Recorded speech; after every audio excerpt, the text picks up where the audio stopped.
Hello, hello. Happy Monday, I believe. Happy Monday, everybody. Welcome in. I know it's been almost exactly 2 weeks since I last streamed, so I hope everybody has had some lovely days and some encouraging times. And I hope everybody had a wonderful Easter for those that celebrate that. That was this past weekend, and it made my work life very, very busy.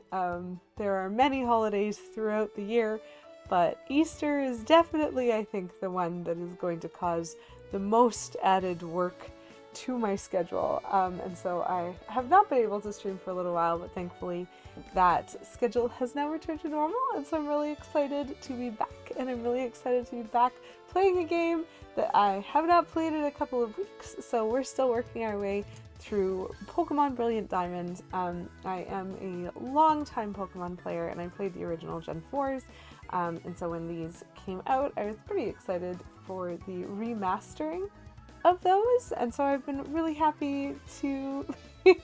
Petulant Cobra just resubscribed for 10 months. First. So I've been really happy to learn a little bit about some of the quality of life improvements. Hello, Petulant Cobra! Congratulations on redeeming first. You get to be the first viewer to, for the first time on this first stream of the week, redeem first. Woo! Go you! And thank you also for that resub 10 months. Well, like 9 months because of how Twitch stuff things. But like, that's a lot of time, and I really appreciate that. Thank you. And yeah, first person in the stream for some subs. So I hope that you've been having...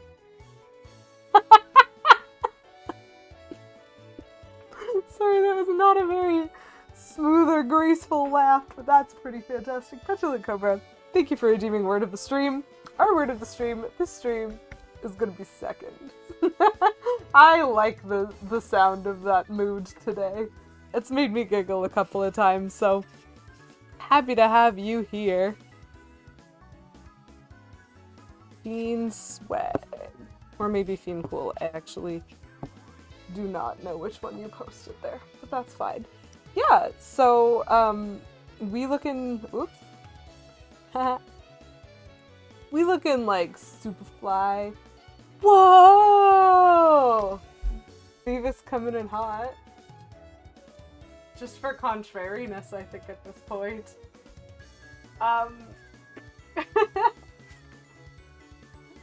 Third indeed. Okay, you know what? I'll consider it. We'll see what I come up with.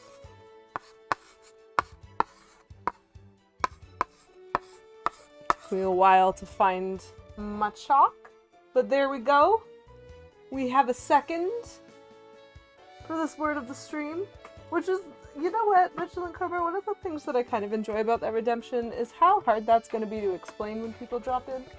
Because if someone were to be like, hey Lady Kirinobu, why is the word of the day seconds? Did you have to count minutes or hours or seconds or something? And I'm going to be like, no.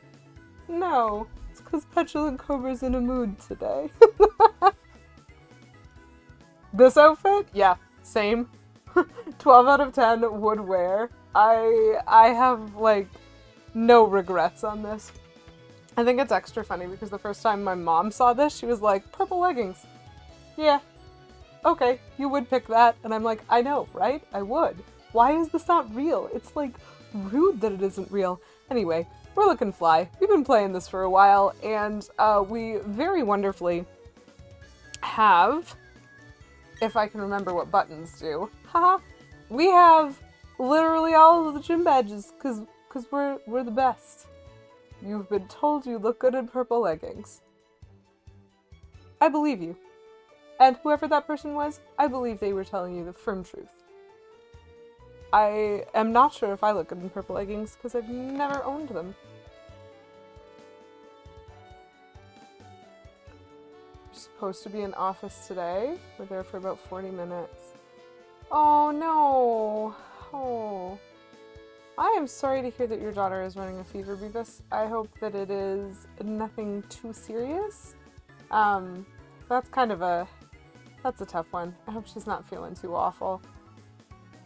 And I'm hoping that having to suddenly work from home instead of the office isn't being too difficult for whatever you need to get done today, because I know that, or at least I think that you were the one who mentioned that sometimes being in office can really assist with training.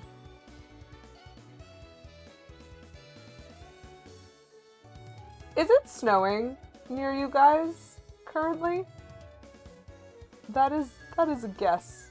That is a guess of mine based on that. Okay. So, oh no. So A, rude, and B, does that mean it's gonna snow near me soon? 'Cause I don't want snow anymore. I took the lining out of my coat, so it's now like a raincoat and windbreaker instead of a warm, and I brought my work shoes home from work instead of wearing my boots to and from work and changing. I'm just wearing my shoes to go to work, and like, oh, and then it's gonna be 70 this weekend. The audacity to do it while it's still above freezing. Like, honestly, yeah, that is some severe weather audacity right there. That's just rude. Just impolite. So, Beavis, I'm glad that you're safe, since presumably you made it to the office and to the daycare and to your home, where I imagine you are sitting currently, without crashing, because I don't know about you guys over there, but even up here in the Canadas, first snowfall of the year, or like late snowfall, definitively there is a huge spike in accidents. So hopefully you guys are staying safe. Hi, C-Jinx! I'm a little bit unsurprised that you can still be excited about snow, even though it is after Easter, and truthfully I think that's rude. Pretty rude. Is it snowing near where you are, C-Jinx? Do I have to bring a winter coat? All of this is just my catch-up, because I've missed you guys a lot. It was a long time without streaming, so I'm super happy to be able to do that again. But I'm getting very distracted. So, like, I have all the gym badges. Clearly the best trainer ever. And now I'm supposed to head for the Pokemon League? Who thinks I'm gonna do that immediately? Put your hands up. Hint. I'm not gonna do that immediately. So one of the cool things that we earned, other than having this awesome, like, floating, legendary friendo, who is spectacular, we have earned, let's hand up to be contrarian, you would. We've obtained so many Pokemon.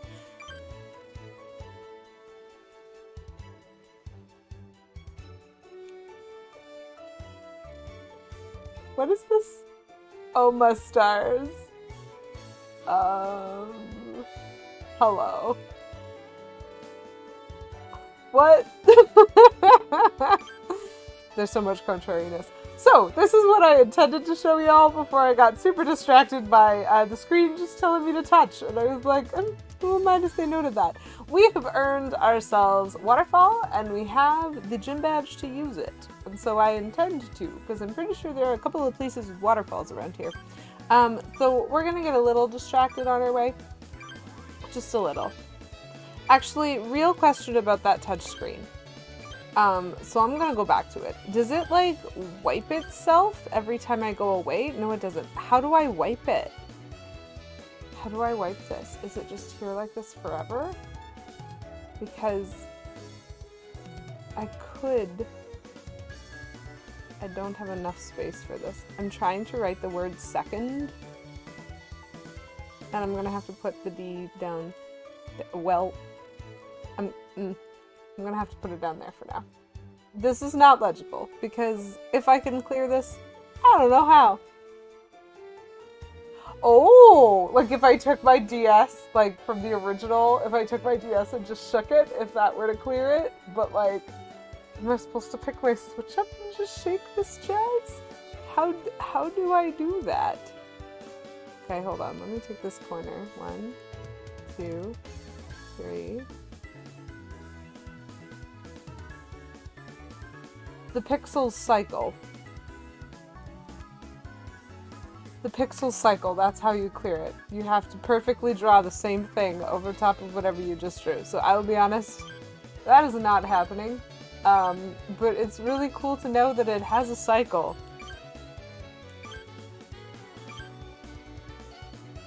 This is fine. Okay. So, there are some waterfalls. I know there are some waterfalls. Where are these waterfalls? I don't remember fully because geography is not my strongest suit anyway, especially after not playing a game for 2 weeks.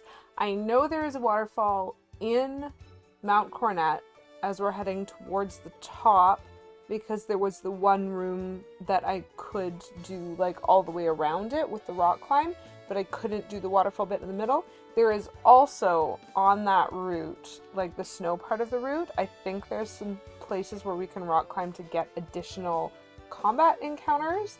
And so that's a couple of stuff that involves going the route up to Mount Coronet again.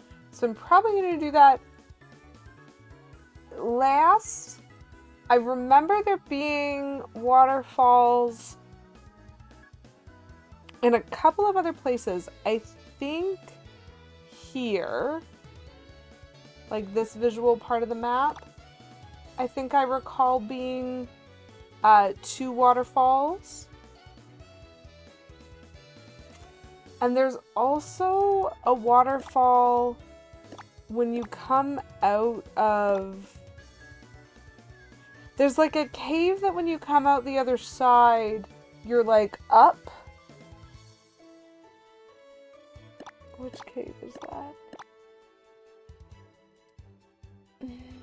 What city is this? This is Hardhome. Okay, it's not the Orberg Gate. And so I think it might be this one. So I'm going to have a very fun time just kind of poking around and trying to find me some waterfalls right now. Since I don't 100% remember where they are. However, Hardhome City is the weird one. Hey, Gugaba, come here. Man, thank you.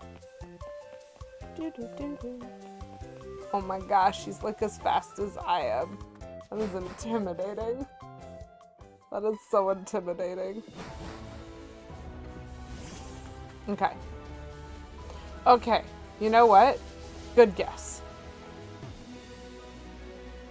Good guess, Lady QW. See, it's this stuff down here. So I think I fought that fisherman because I had surf. But I haven't been up the waterfall. So we're going to see if there's anything up the waterfall.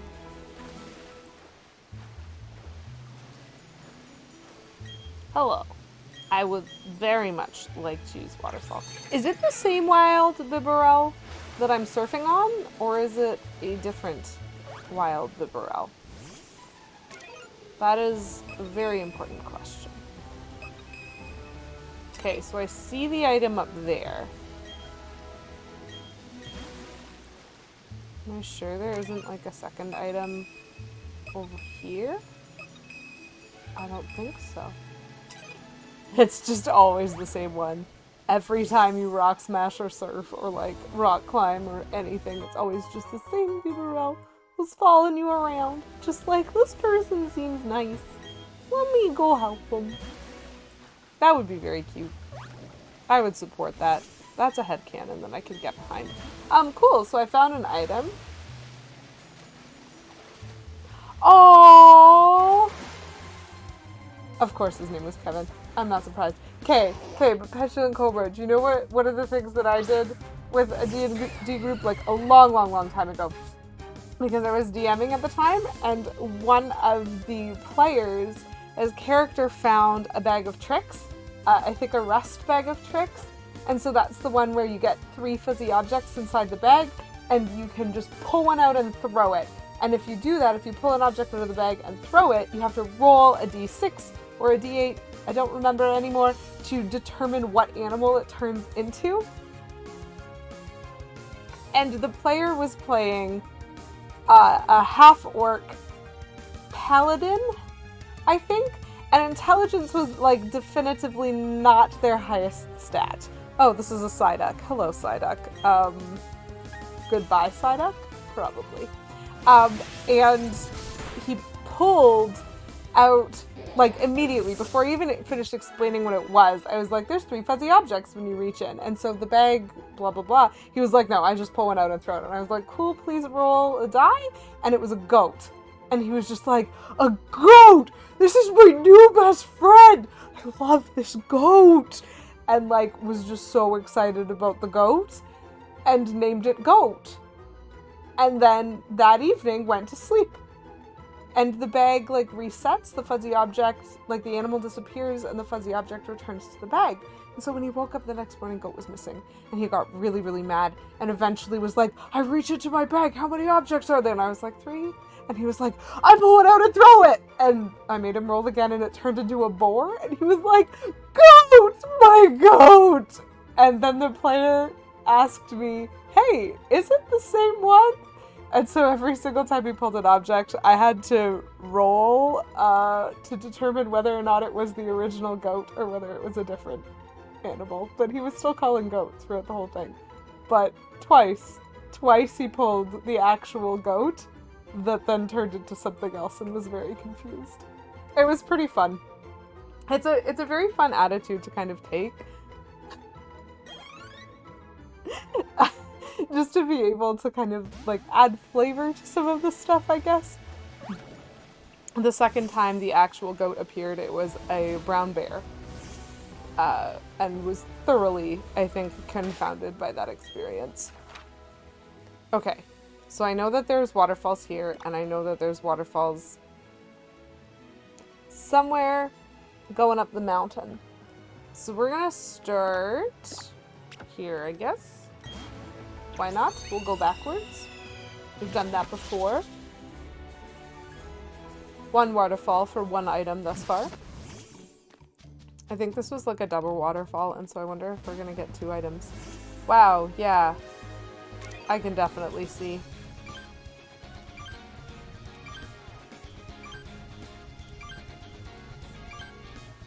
My beautiful art. Thanks, Wild Staraptor. It's not like I had a Staraptor in my party already. Who could have done that? Totally fine. Do you like me? Oh, yeah. Do you like me yet? No, I don't think so. Small Bianca. Hello, Sika92. How are you doing? I hope for those who celebrated Easter, y'all had happy Easters. Yeah, I kind of also wish that Petulant Cobra... Okay, that's berries. That's not where I'm trying to go right now.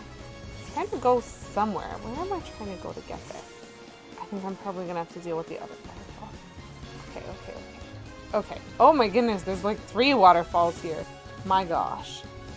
Ooh, Fire Red Nuzlocke. That sounds like fun. I am doing fantastic. I survived the chocolate store lead up to an Easter holiday work schedule, which is like absolute chaos. I'm really happy to be able to be playing a game, so I'm excited. No mechanical difference, but it would make me happy. You know what? Me too. Oh boy. So, playing D&D back in high school, in a dungeon, 1 room, 2 pools of water in the same room. One of the players threw one of those fuzz balls, which was a lion, and had it drink from both pools to make sure the water was safe. And the second was a hiding gelatinous cube. Oh dear. Did it eat the lion? Because, like, that would be sad. But it's always important. It's always important, chat, when you're playing D&D, check your innocuous pools of water. And I'm, like, not even joking about that, because I have 1,000% used pools of water as, like, water elementals or water weirds or things that were either enemies or friendlies that either gave you hints or, like, attempted to eat you if you weren't. Actually, now that I think about it, the same player with the goat, definitively in a pool of water room, when he defeated a water weird, just, like, solid drank its puddle to show dominance. That is definitively a thing that happened. I am recalling. One was an elemental. Oh, dust of dryness. Oh, that's cold. just dry up that water element right there. I tried to eat the lion. Oh no! Oh, poor lion! That's very sad. Aha! There is a hidden item in chat. I'm not that surprised, actually. Okay, so one waterfall, one item in the other place. And so then this was one waterfall, one item, but there's 2 more waterfalls. How much you want to bet I only get 1 more item for using both of them? Such a relaxed descent.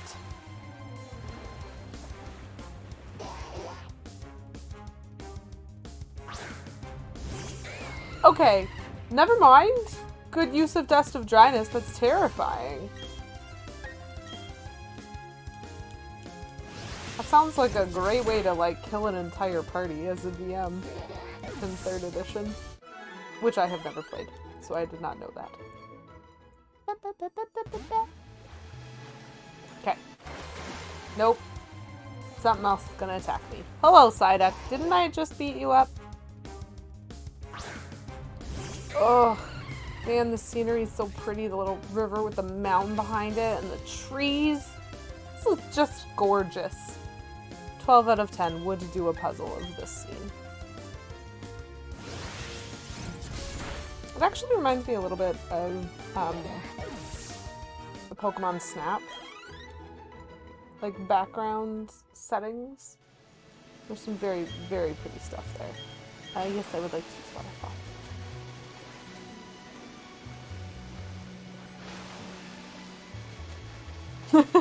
You missed the jank of 3rd edition. That's fair. Cookie Feast. Oh. See, now you're making me curious and like I want to look it up and learn. Okay. So.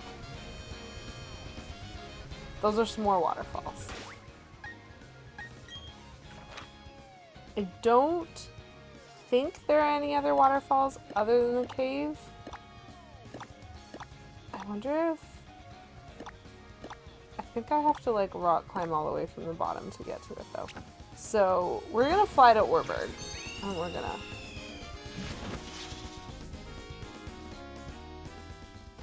Sorry. Beat a hippo in single combat? That sounds like a fantastic session, actually. Oh, do I remember how to access my bike, chat? Yes, I do. I very definitively remember things. Restarting Brilliant Diamond and doing a Nuzlocke on it now too? Double Nuzlocke! Oh, could be a triple! Yeah, Nuzlocks are really interesting. I have a feeling, so, like, not to spoil future content because I don't know if I'm going to be able to pull this off, but, like, just a hint. I do have, like, at least one game in every gen of Pokemon, I'm pretty sure. And so, like, would be lovely to go back and revisit some of those, but I think I'm a lot more likely to do them with something like challenges or Nuzlocks or something. Yes, I did just jump over that fence and now I have to go all the way around again. It's fine. It's fine. But yeah, I've actually never been one to do that before because I do kind of just enjoy the concept of playing and catching everything. But I also know I'm really conscientious about the life and survival of my Pokemon and what I catch and where, and so I feel like a Nuzlocke would be really fun. Except I might cry if I accidentally lose one of my Pokemon. The benefit of a feat is hippos cannot attack you unless magically compelled to do so. Are hippos a big problem in 3rd edition? Is there something that has, like, happened to Faerun?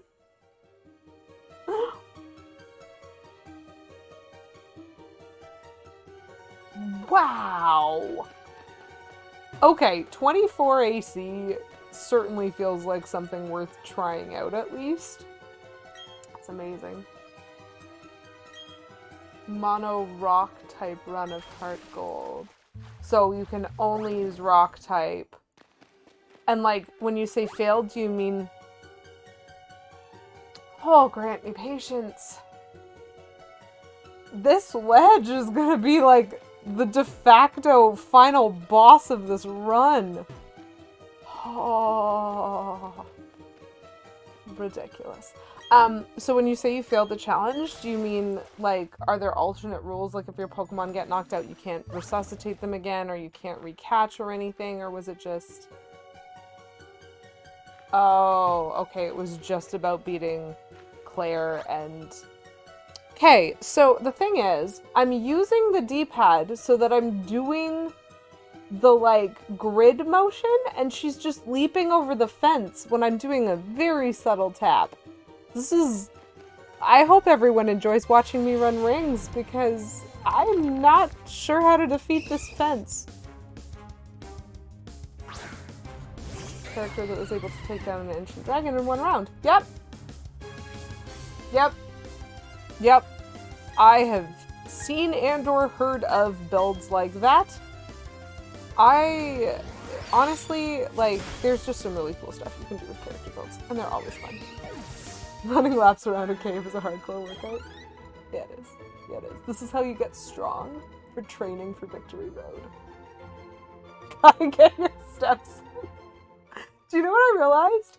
So, Menzel and I went on a really long walk last Friday, which was very silly because I walk a lot at my job, and I had worked Monday through Thursday. I only had Friday off because of the holiday, and I was working Saturday again. Like, it's been a week. It's been a hot week. Okay, I did it. And we ended up walking, I think, about 4 kilometers in total, which is a lot. But, like, it was fine. It felt fine. I think I walk more than that on a full shift at work based on how much my feet hurt at the end of that day. Because I'm pretty sure that was, like, the least painful foot day of my whole week. I'm powerful. Just like Moist Buff and other. Oh, big T20. Beavis. Picks with banana for scale. And or your hand, if that's easier. Please. I want to see. Oh. Solid aluminum. Oh my gosh. That is intense. I have 1 set of metal dice, and I feel like I'm going to break the whole world every time I roll them. Chingling! Hi, Chingling! Tungsten! Oh, that's intense. Okay, I already have a Chingling, so I don't need to keep this particular Chingling alive. Let's see if I can hit him with a Roar of Time. This is very much overkill, but it's a beautiful rainbow, and I do love rainbows. Bye, Chingling! $200, yeah. But tungsten. Truly amazing. One day, maybe. The dream is to save up for something like that, I say. As though that is something that typically needs to be saved up for. Because I am a cheap person. Oh, hey, Game Enzo. Yes. You know what? That was a crowning achievement.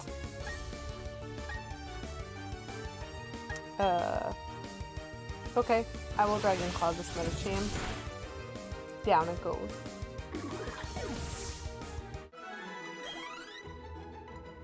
Because it was, you got Fiend 6 D9s? Was that one? That was that joke, right? I feel like I remember that. Oh, yes. Thank you, Beavis. You even picked the correct channel for it. Not like I actually pay attention to that. Oh, 4D5s.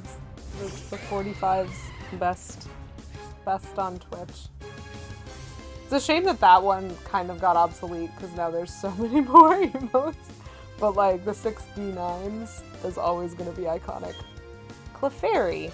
Okay, I have in fact caught a Clefairy, so we're fine. I can just defeat this Clefairy. Everything is okay. I realized that I posted my Lego build in the general channel, and so, like, I'm disobeying the rules of my own Discord by not using the pretty pictures when I should. I'm so rude. A D17? Oh. See, I can tell you the application for a D3, or potentially even a D5, but anything bigger than that, the odd numbered dice, I'm like, but actually, what do you do? Okay. I think I might be up on the mountain now. This is important. Yes! I am up on the mountain now. Okay. This is such a long errand. I think I can get to it from here. So I will try. Yes, perfect. Okay. Whew. So this is the only other waterfall that I remember seeing when I was playing through. Petulant Cobra. All I will say, I am hopeful that you find some fantastic information, but all I would say is if you brought a D17, I would find a way to make it applicable. If you have weird dice, I am all for those weird dice. Stone plate. Oh my gosh.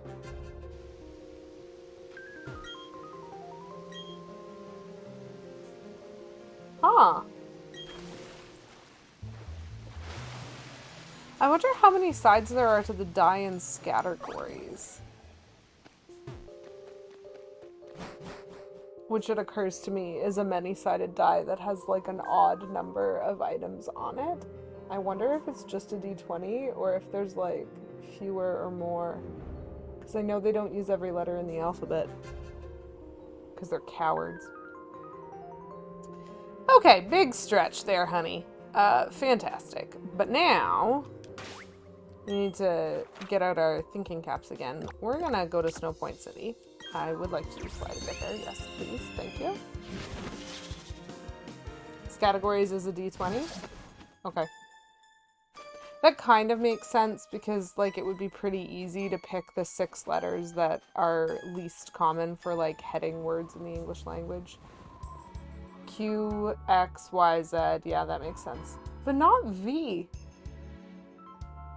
That is odd to me. I feel like V isn't that bad of a letter to work with. But yeah, those are all very difficult. Are you sure that U and V aren't on there? I swear I've played categories with U or V as a letter before. But, you know, Google confirms, and who am I? Who am I to question the Google? Chemaptial is now hosting my stream with 11 views. Well, well! We raid with Zeal and also Eel! Welcome! Hello, Chemixio! Hello, everybody coming in from Kemi's stream! K-Menzel, thank you for doing that shout out! Welcome, welcome! I'm really happy that you decided to stop in. So, like, thank you for being here. I'm Lady QEW. I am a bit of a Nintendo nerd, and so I play a lot of Nintendo games here on my channel. And and I believe, Kemi, I think you were playing Shining Pearl, right? And right now I'm playing Brilliant Diamond, so it's like a perfect little pair there. Well, welcome in, everybody. Thank you, Kemi, for stopping by. How was your stream? Was it okay? Because I know that you, well, I've been seeing that you've been kind of sick, and so I'm really glad that you were feeling well enough to stream today. But how are you doing? Aww. And welcome in everybody else coming from Kemi's stream. Hello, nice to meet you, King Babam the Golfer. I assume is how I should say that. That's fantastic. You're starting Brilliant Diamond next week? You have both. That's so cool. Are you, are you gonna eventually, it doesn't have to be soon. Are you gonna be learning the speedrun for Brilliant Diamond, Kemi? This is very important information that I need to know. Cause Scyther. That's very exciting. It is lovely to have you. I should probably say what I'm doing today, other than getting very stuck in snow, apparently, is what I am doing today. We're just doing, we're doing some, like, running around, just some casual errands, because, you know, we did this thing where we, like, got all the badges, all of them pretty badges, and so we're getting distracted using some HMs and finding some extra items before we make our way to Victory Road. Kind of. Kidnapping my partner's copy to do an Evolutions run. That's kind of neat. Poison Dart Frog! Hello. Poison Dart Frog, thank you for redeeming seasonal candy. That's delightful. I choose to believe that since Orthodox Easter is next weekend, and this Easter, like, it's still Easter Monday. So my seasonal candy, I have myself some delightful little shelled mini eggs.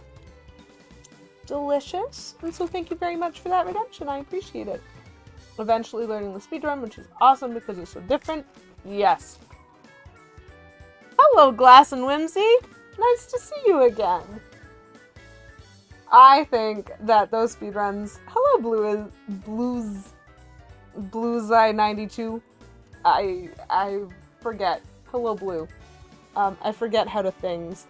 But yeah, I had heard, so I've done some looking into it. I personally am not particularly good at speedruns, but I have really enjoyed watching Kemi's. So if you are interested in speedrun content, or even just more lovely Nintendo content or some chill content, Kemi does some really cool content in general, including her chiptune stuff, which sounds absolutely baller. And so y'all should check her out if there is anyone in my stream who has not done so already. Mini eggs are good. Poison Darthbug, thank you for redeeming. Keep doing what you're doing, which I assume is talking about myself. Hey, how was your weekend? Yeah, thank you. It was very busy because, again, I do work in a chocolate store for my, like, real job. And Easter is apparently a very big chocolate holiday. Who knew? Shocking. But I had some lovely times. Kim Enzel and I went on a very... Woo! Hello. Blue C92 is now following. Okay. TTS, you tried. Kim Enzel and I went on a really lovely walk on Friday. We had some good, relaxing times yesterday. I had a little bit of a break. And I'm excited to be back with streaming. So I did have a delightful weekend, and I'm also really looking forward because we're doing like visits to family kind of around Easter. So I got one of those last weekend, and I have another one coming up this weekend. So there's just a lot to be excited about, and I hope you are also doing wonderfully. I have never had mini eggs with Pop Rocks, Kemi. Sorry, it's taking me a long time to like keep up with things. Wow. They would just like explode. Bluesy? Okay. Very beginner friendly, just saying, wink wink. I believe you.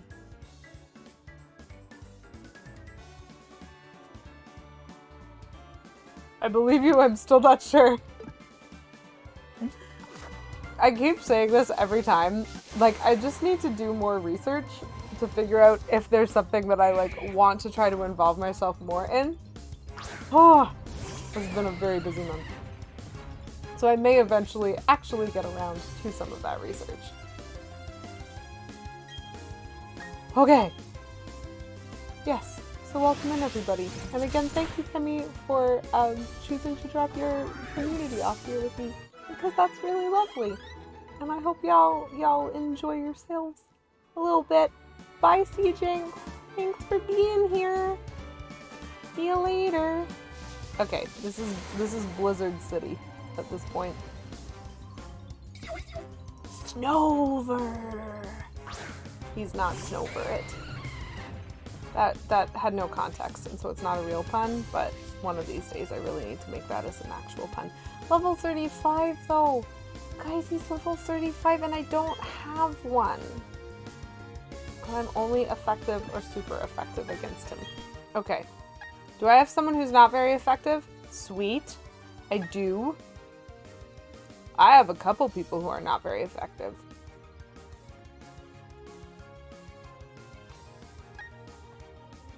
Okay. Do I have quick balls? I don't think so. I don't think I've bought them yet.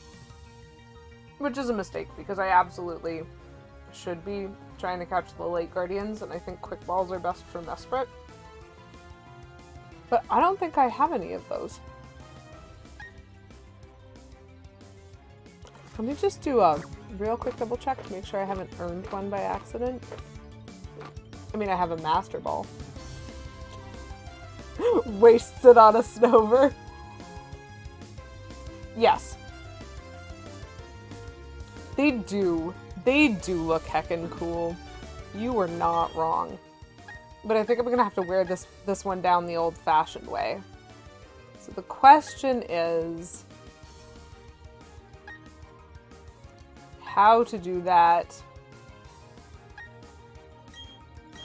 and not also die. This is my distraction.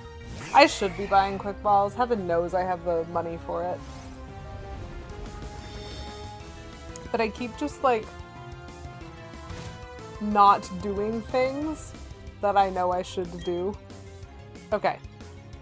So what's Brian gonna do?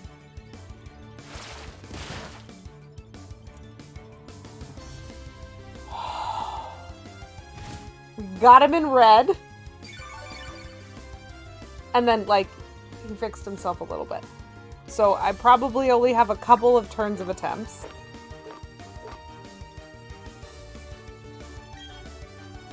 Let's use my last great ball, why not?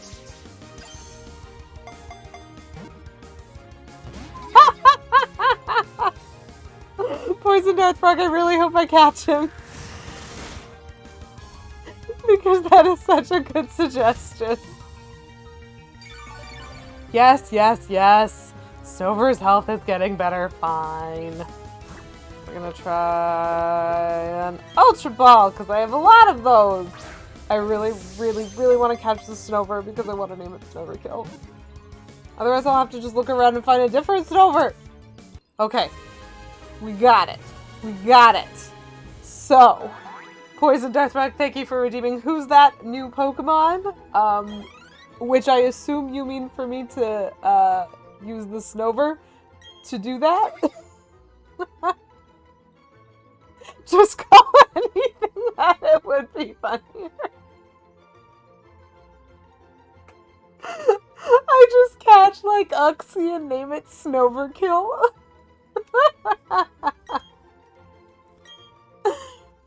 Oh, that would be really funny. But I did successfully catch the Snover.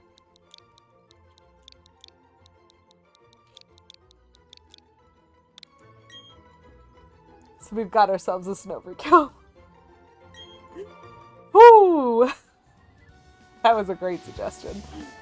Okay. So, I am backing up through the snow-covered route to try to find my way up. Uh-oh. I think it might be a bit more this way. Oh, well, double trees. Oh, maybe too far that way now. Oh. This is so shiny. Aha! There he is. Okay. Okay. Since I'm here, for no reason at all, because I don't really need it, but I am gonna, it's quicker than a Poke Center. A bomb. That's so good. That is honestly so funny. Yes, I would like to use Rock Climb, because I think this is what I need to do. Yep. Okay, so one more level up. Because when we were wandering around this route before, we saw some skiers. And this is the way to get up to them. So these are some undefeated, as of yet, trainers. I can withstand this cold. That means I can take any kind of attack. That is conjecture. Philip, bleep. I feel like being able to withstand cold is like one type of attack. If I understand it in like the D&D language, if you're resistant to cold damage, that doesn't make you resistant to all forms of damage. And that's like somewhat, yeah. That there be some wishful thinking right there. Level 40. So powerful.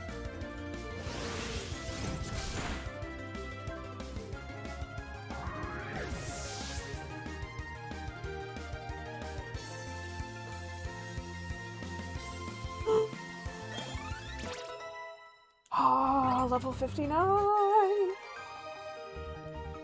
Chat, I have my first level 59 Pokemon. That seems pretty good, right? I wonder what the champion's Pokemon are. Hello, you are a skier. Please battle. I'm skiing right now, but okay, as we skiers say, spur thing. 10 more levels for greatness. Yes, that is true, actually. That took me a long time, even though I had already been thinking it. I was like, is there like a feature in this game? Is there like a rule or something? Is there like a standard? And then I actually like just thought about it and was like, no. Okay, what am I fighting? Oh, I'm fighting a Geodude. Adorable. Adorable. I wonder if I'm even gonna make it to a level 69. Yes. Well, to be more specific, Kemi, chat named my Dialga after the sound that it makes. Heat Rain is called Grog. It was so good. That's so good. Amazing. But yes, my Gigaba is my true delight. I am going to keep my current Pokemon, thank you. Grappler. I don't disagree with chat's decision. Graveler has sturdy! Yes! It endured the hit! And then it used a rock type move instead of a ground type move against a steel dragon. Okay. I have some questions for this skier about his strategy. They mostly boil down to what? Snover. Let's keep the current Pokemon. I think we're effective against it at least. We've got a couple of super effectives actually. That's pretty good. I approve.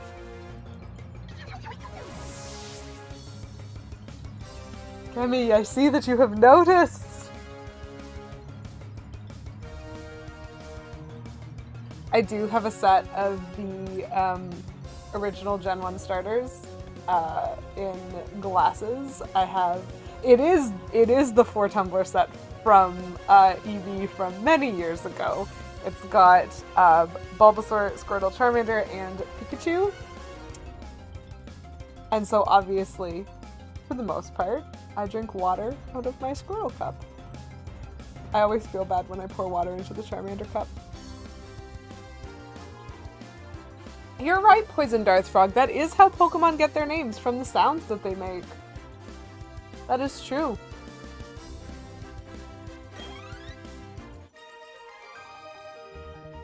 Okay, Menzel, don't lie.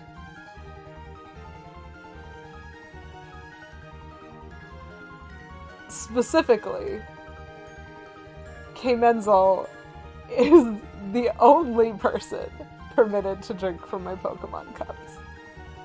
Because I don't want anyone who's not me to break them. I would be actually sad. Oh, you've got a set of those with see-through cups? That's really cool. Drink fire from the Charmander cup. Grass from the Bulbasaur cup and lightning from the Pikachu cup, of course.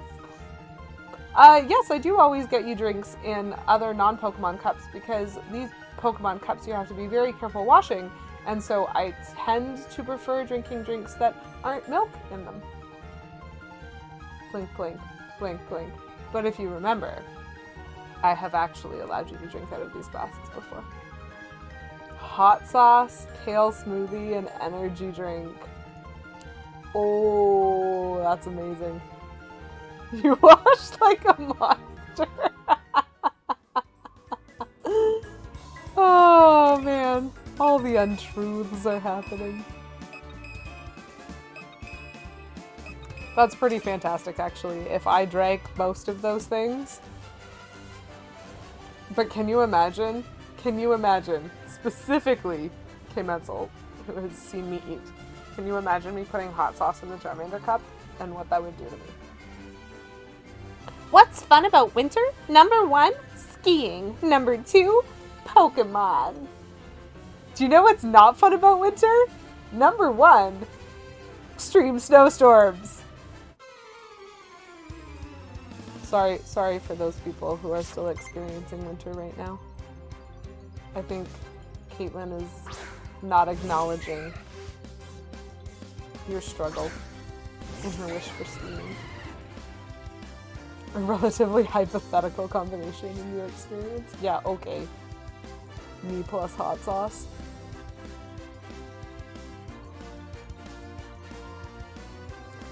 Yeah, yesterday was definitely Christmas, you're right. Clearly I'm wrong.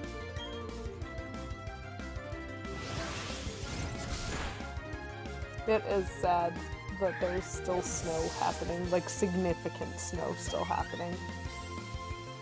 Oh well. One day it will be spring, but it is not this day. I will keep my current Pokemon to fight Caitlin's Snover, since I have learned that Flash Cannon is super effective. Why not?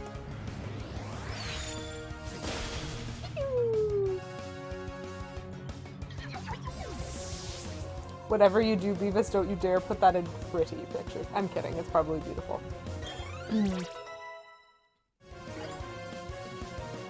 And that would be a fine place for it. D20, massive scale D20, snowy backyard.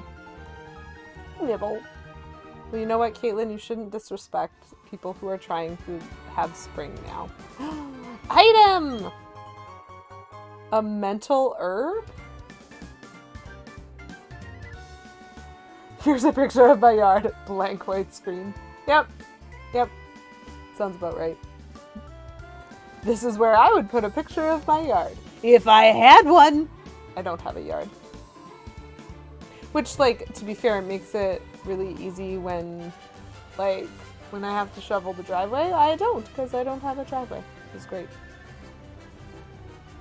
The game is almost as snowy as your yard. Oh. Ooh. It is, you know what? It's thematic. It's snowing in the game right now. Oh boy. Yeah, you know what? That's fair.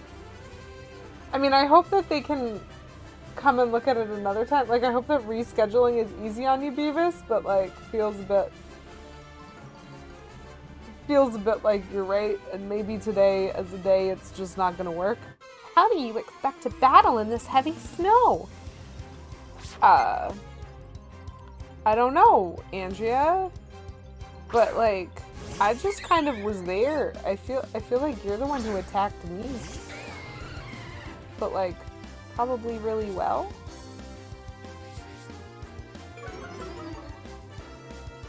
I'm getting distracted by pictures in my own Discord. That is just too much snow for April. That's just, like, that's a discouraging amount of snow. I really hope it doesn't. It might, though. I hope it doesn't come my way, but it might. Sadness. The winds of victory shifted. Yeah, okay. Ice Beam! Whoa! That's like a good move.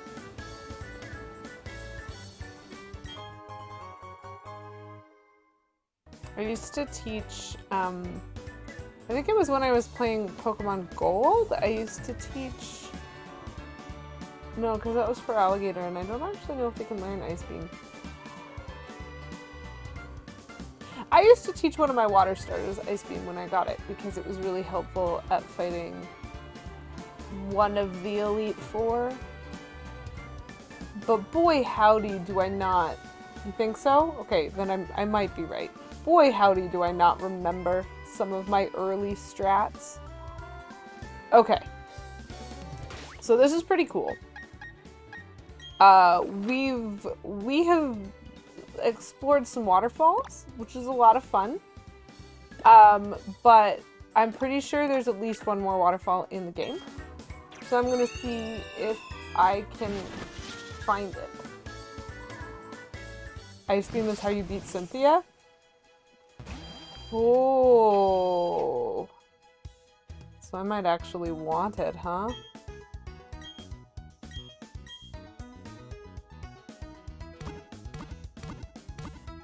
We'll see. My plan currently is to just do a cold run. Or, sorry. My plan currently is to do Victory Road today.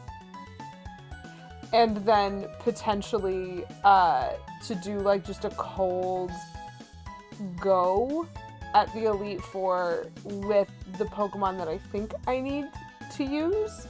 And then see how it goes. And if I don't succeed, I might spend some time like making my team better. But if I end up just having to go buy 5 Ice Beams and Veilstone, maybe I will. Yeah. And like what's tough about it is like even if you like look up what they have to make sure that you can, because this really is a strategy that I have employed a lot. Like I used to look up in advance what the Elite Four's types tended to be, so that I would at least not be preparing completely the wrong thing over the course of like a whole entire game. I would have like some idea of what I wanted to be leveling up, and then I would go in, and it doesn't like, even knowing in advance doesn't necessarily predict what the experience is actually going to be of trying to do the battles. So, oh boy, we have more pictures of snow. Oh.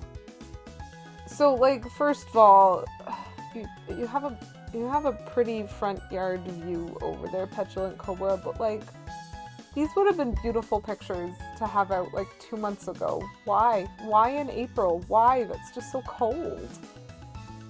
It is good. So you do make a good point, Kenny. It is really good that you still get XP along the way. I am like really happy about that aspect. And I do think I have a decently balanced team. It's like I still haven't decided if I want to include Guguba on it. He is awesome, and so I might want to.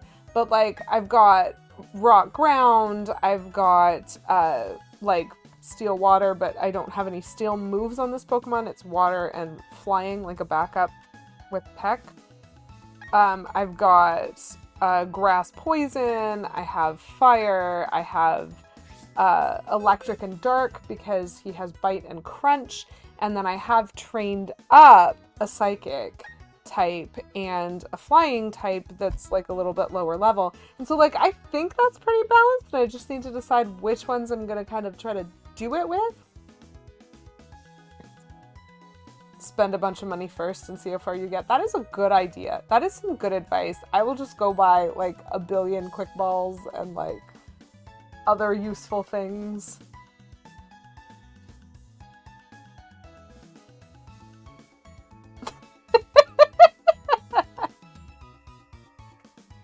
I'm glad that I can still make you giggle sometimes, Petulant Cobra. Ah, like I feel as though I'm somewhat prepared. Do you know what I haven't done in like an hour? I haven't saved. So we're just gonna save real quick. just real quick. Like, spending a bunch of money so that I can just give it a cold try, like, does make a lot of sense. Again, is she okay?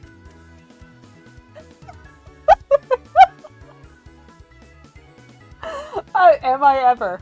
That is the very important, like, $1 million question on this one. Am I ever okay? Ooh. Good point, good point. Get me with the strats.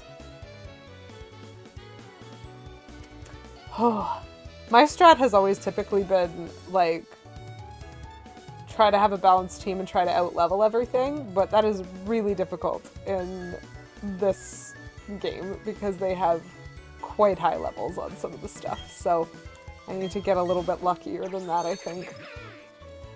Okay, so let's see how long it actually takes me to get to Victory Road, and also, hello, come back here.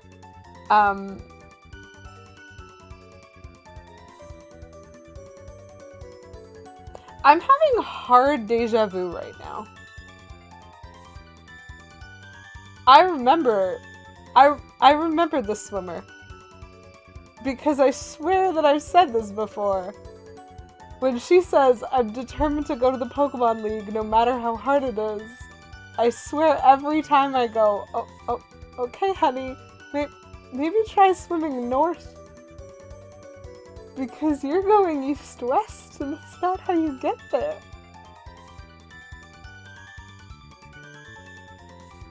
And for some reason, my brain is telling me I've done that on stream before. And I'm like, but she's about to fight me, isn't she? And so I can't have. Maybe she found a glitch. Miranda! Of course, her name is Miranda. Ooh, pretty fish. That's a very pretty fish. So back and forth enough. Maybe it'll just pop up. Just be there, suddenly. I mean, if she swims back and forth long enough, and global warming slowly raises the water level, eventually she'll be swimming at the level of the top of the mountain that I think I'm gonna climb. I don't remember which direction Victory Road is, whether it's like up or down, but like for some reason I feel like I'm having to climb up to the Elite Four, and so like maybe climate change will do it for her. The design's very pretty, but the Pokemon is bad. Pokemon's bad and it should feel bad. But it looks like a butterfly fish. It's so cute. Oh, right. And I have no idea what's going to be effective on it because I've never met it before. Okay. So I think it's a water type, which means I think the dragon stuff is effective and Flash Cannon and Ancient Power are not very effective. Yeah, it is really pretty. It's a fish. Take an educated guess. Yeah, I know. Fish. But, like, I'm using Gyuguba. And, like, none of his attacks are super effective against water types. I'm gonna Roar of Time it and see what happens. Pretty rainbows! Okay. It's gone. It's gone. Bye! I could have probably switched to my plant and used Giga Drain or something. This is so hard! Yes. Again, I might suggest turning about 90 degrees clockwise, and then do your swimming pass and see how that goes. Everything is super effective when you're an over-leveled legendary! You're right. That's why I always try to be an over-leveled legendary. Pelipper!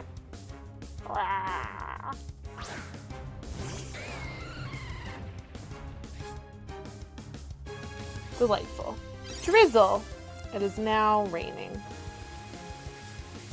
Better than snow.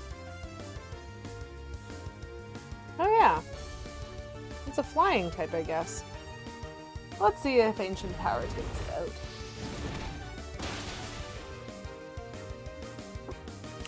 A critical hit! Fantastic. You also had one fish up against the entity that is responsible for the existence of linear time. Yeah! That's that's a good point. That's a good point, Miranda. You shouldn't like internalize this as some kind of strike against your identity. Like, for all I know, you're doing a really good job. You just happen to meet the trainer who has successfully made friends with a Time Lord. So there's that.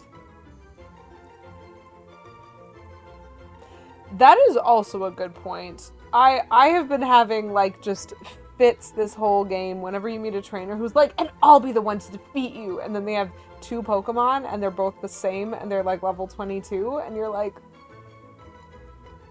precisely why did you think you were going to beat me? And I just feel like someone like Miranda, like she got her fish to level 43, and that is like higher than pretty much anything except a gym leader at this point. And like, especially, how did she beat the water gym? Like, how did she do it? It is possible to commit no mistakes and still lose. Can a Time Lord regenerate into a non-humanoid?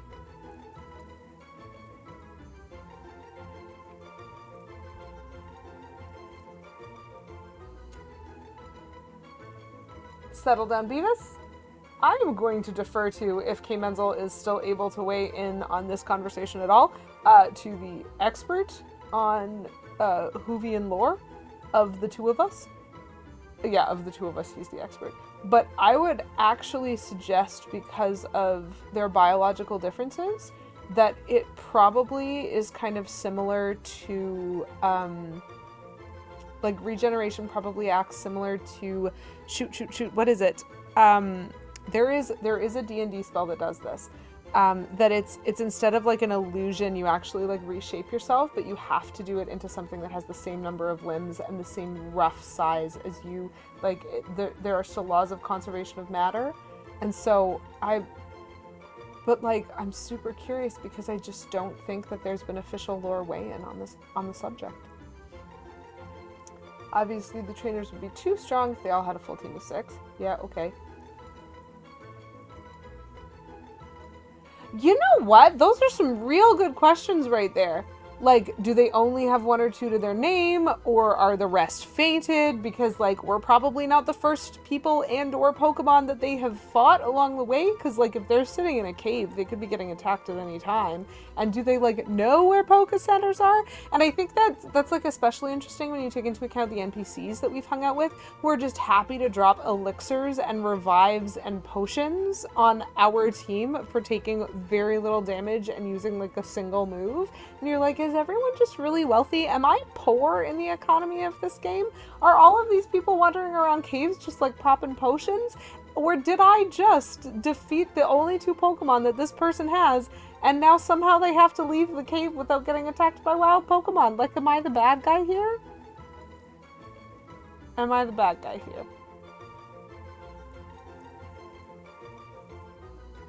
Oh, wow.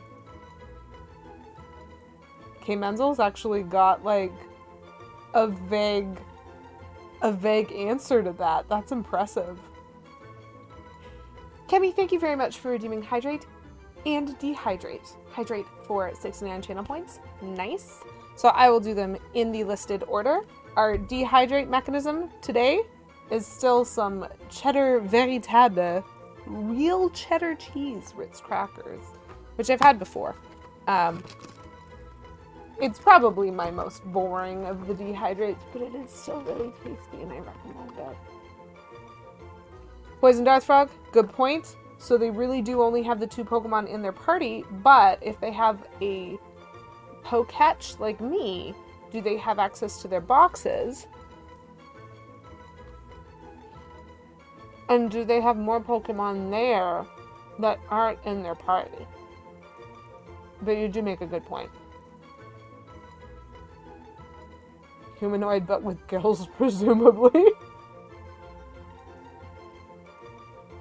That's amazing.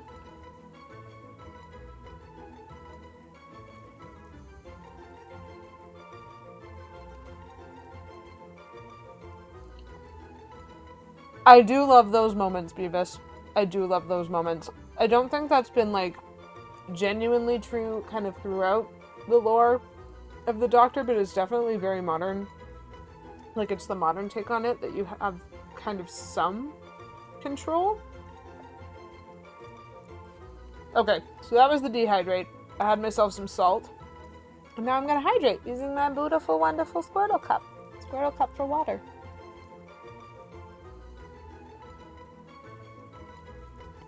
What if they're hiding some? Oh, wow. Okay, but like, Trouton had no control. And,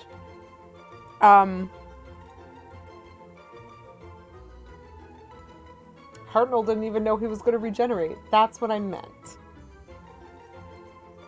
Hello, Agent Hofink. Nice to meet you. Do I have an opinion on Mawile? Trouton didn't pick K. Menzel, even though he was given the option. I currently, don't have that Pokemon in any game that I have played that is part of the main game. I have only ever gotten it in Pokemon Go. So my opinion of Mawile is thumbs up. I can beat that raid myself. Love it. Catch. If you just kept the same number of limbs and mass, could you try to become a cheetah?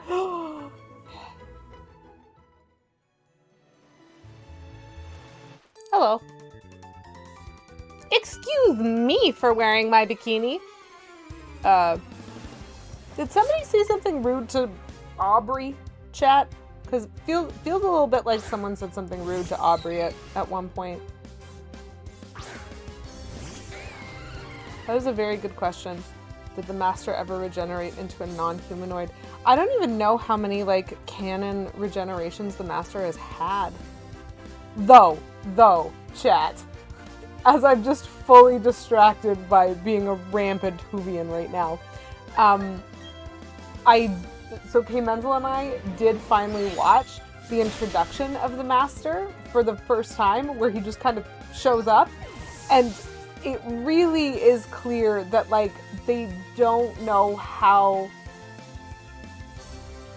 present this character is going to be at the time that they introduce him, because I was just kind of sitting there watching what seemed like a totally normal serial and was like, oh yeah, this is an interesting setup, and then this clearly villainous person shows up with like the villain goatee look and is standing there, and someone's like, well, who are you? And he's like, I'm known as the Master, and life just moves on. And I was like, that's like an introduction of like one of the hugest characters, and they just sort of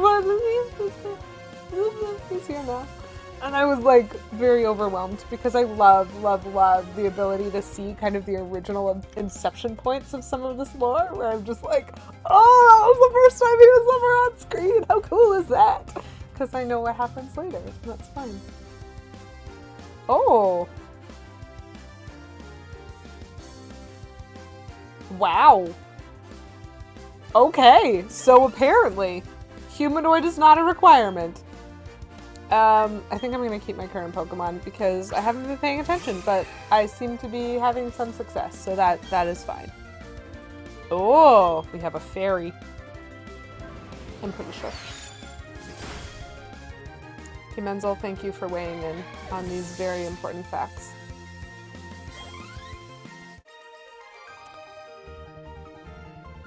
Was I multitasking too much, battling and swimming at the same time? I mean, I think your defensiveness just kind of got in the way.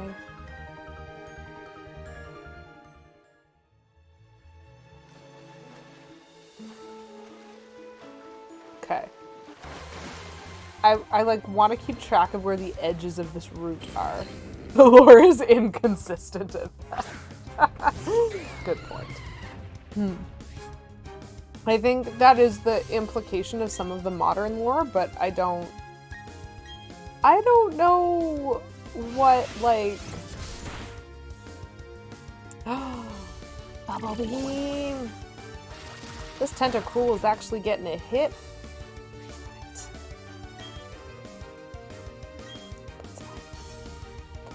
I don't actually know if it's, like, intentionally supposed to be a modern lore, like, decision that is being made. I get very curious about stuff like that. Yeah. Oh, he did. He did poison Darth Frog. He definitely passed 12 a while ago. Yes, he was granted, like, Modern Who tried to be very specific about this, and I'm just not sure if there's, like, if there's a good backing of lore from early Who. I'm not even sure it's clear that we've, like, seen... Oh, no. Oh, no! We're gonna need to learn whole new lore. A whole new lore. Your favorite movies change their plans, I guess. I feel like I should think before I start randomly singing in rhyme schemes. Hello, Mantike! You're a cutie pie! I don't know that I have one of these.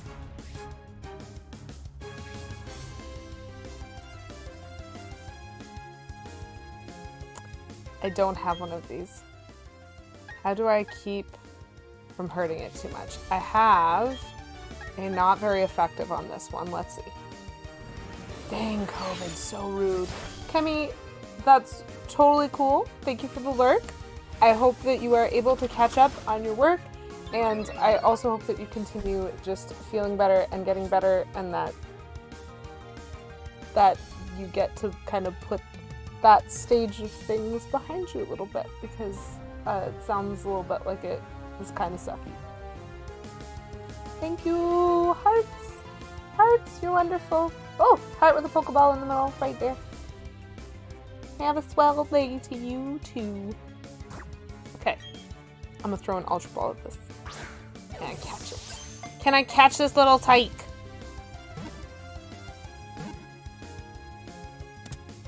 Yes. Alright, chat. Any opinions on what I'm naming my Mantike? A kite Pokemon with no footprint. 3'3". A friendly Pokemon that senses the subtle flows of seawater using its 2 antennae.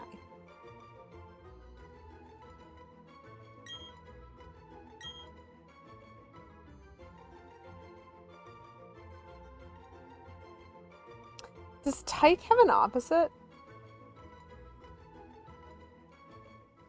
Because, like, a little tyke is something that I would call a toddler. Poison Darth Frog, that is exactly where I was going with my opposite thinking. Was starting with, like, whoa man. Flap, flap. Flappy Bird. Just call it Flappy Bird.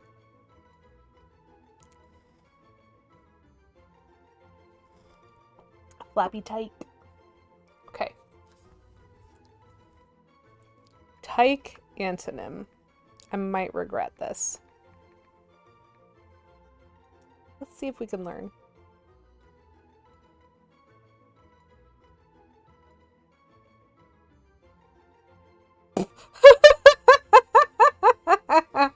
I think I'm confused.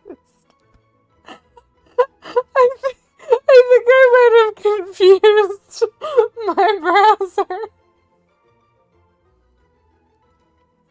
Because it decided to define it as a crude, uncouth, ill-bred person lacking culture or refinement is the definition of tyke. Antonyms: unpardonable majority senior female offspring. I think it means those to all be distinct antonyms, but it just blitzed them in a line for me. Oh, sea pancake. Man, thick. More of a stingray, I would guess, than a manta ray. Sea pancake definitely is Hemcakes. I'm gonna go with pancakes, which is that all fit. No, it won't. Their character limit makes it impossible. I'm gonna go with pancakes because I think that pancake is a good suggestion. Sea pancake being a very good suggestion. But I am remembering a funny story that my brother told me once about... It might have been one of his friends or it might have been his boss, who had a toddler, David Bowie Ray, who had a toddler at the time whose favorite food was pancakes. My brother's favorite food was pancakes, so they had much in common. He had much in common with his toddler. But the child could not pronounce them. And so, like, every day would be like, Daddy, can we have pancakes? I want pancakes. And that still makes me giggle a little bit to this day. So we're going to go with pancakes. Pancakes. That's what we doing. So I found an item, which was cool. I was checking to see if I could, like, fit in that little area between the rock and the other rock, and I could, and it led to an item, so that is a thing. I do need to explore this route as well, despite the fact...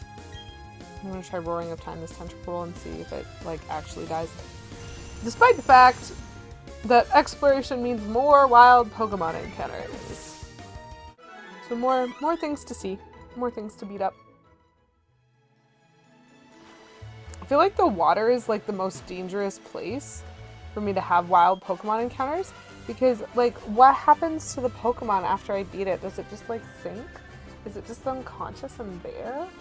That seems maybe cruel. I train at a Pokemon gym too. Don't think you're gonna win easily. Okay, I won't think that.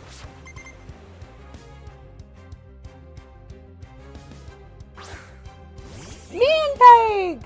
I have one of those! I just made friends with one. Level 38.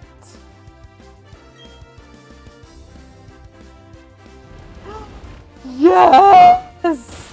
Yes! If anyone has a small child named Pamela, Pancakes is open for, like, adorable nicknaming.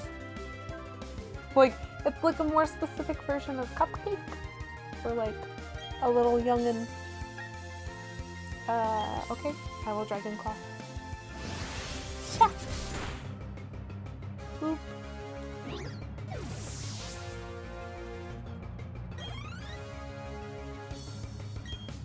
Remoraid. Why not? I will keep my current Pokemon. That sounds like fun.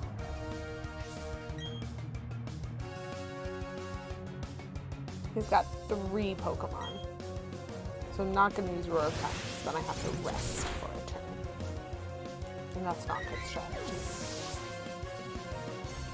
At least Dragon Claw worked. Mantine. Ah, the bigger Mantike. I see.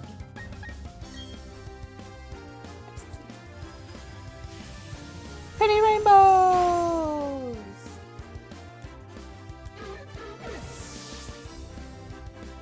That was a really sad noise. I feel bad for beating that one up. Master Wake! No, Crasher Wake! I'm so sorry to have failed you. Wait, you train at Crasher Wake's gym and you only have 3 Pokemon? Like, go back and do more training. Okay, so there's 2 ways that I can go. And I don't know which way I want to go.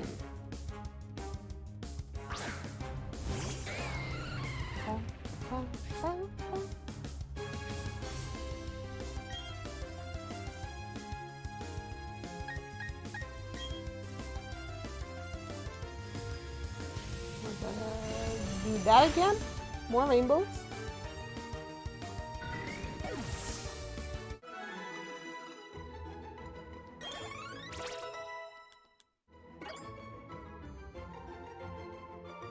Hi there, I don't like Galar Stunfisk. Nice to meet you. Stunfisk, the Pokemon, I assume. Without context, I'm gonna have to say I don't.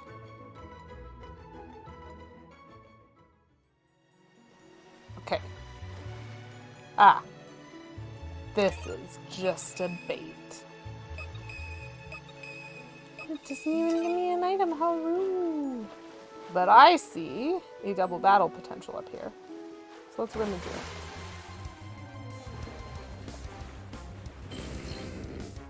Aha.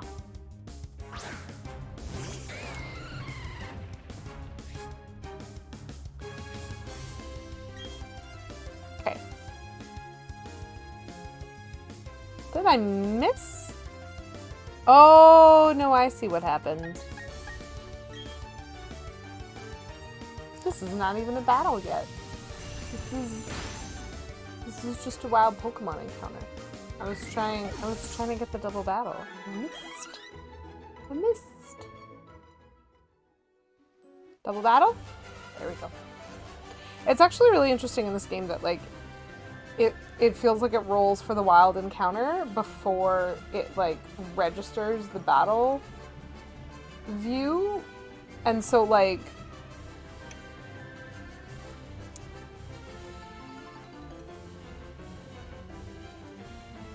I now just have to kind of do all those combats in a row, I guess.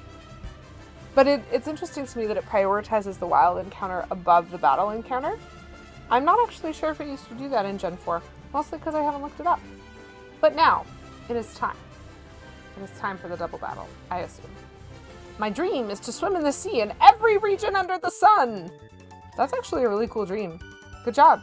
You got Sinnoh, so only a number of regions left to go. Deep breathing before battle. Also, really good advice. Yeah, like, definitely make sure. Paige has some good advice here. Definitely make sure you breathe before a battle.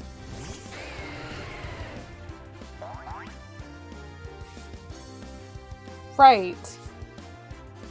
Bobbery was next in line.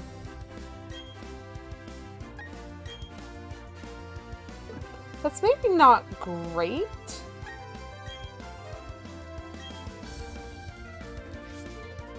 But I mean, at least he's relaxed. Let's see who gets to go first. Guguba gets to go first, which makes sense. One water type down. Not to be confused with water ship down. And one Wingull down. Okay, that's good. That is good. Because I'm pretty sure Bobbery would just get wrecked by a single water type move. So I kind of have to take some care. Oh, that's stressful. Okay, so that one's not very effective. That one is effective. That one is something. I'm pretty worried about both of these.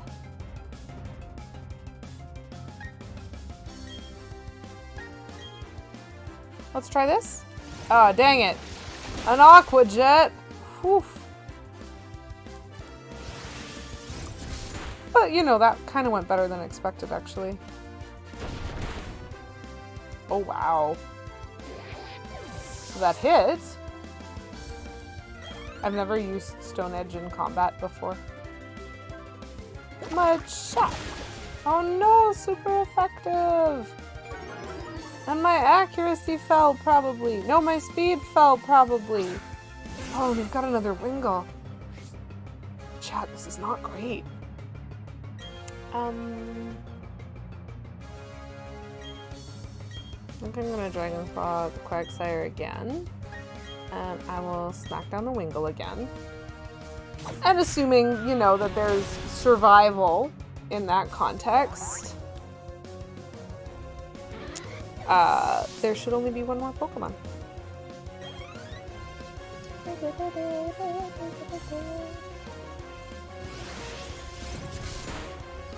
Okay, so my speed fell, but still not slower than the Quagsire. That's fine. I can do that. Pelipper? Whoa. I think what I'm learning from this is that I should reorder my Pokemon. Just a little bit, just a little bit. Just enough so that if I get a double battle, I don't end up with something weak to water. That's my second Pokemon.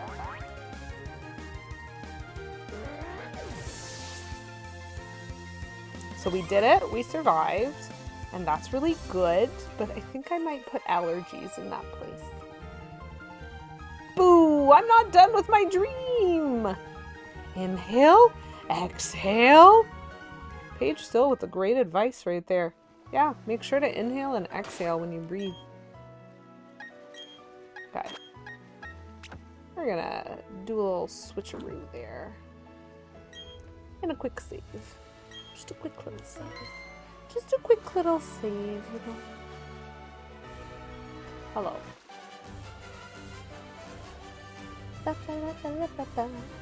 It might not look like it, but I'm traveling now. Well, then I hope you're not playing basketball. Because I think traveling is illegal. Tentacruel.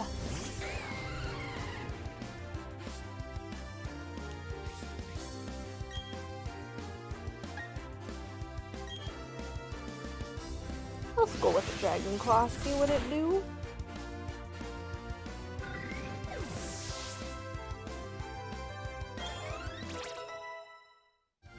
What it do is level up 3 of my Pokemon. So now I have 5 level 59. Still not a level 60.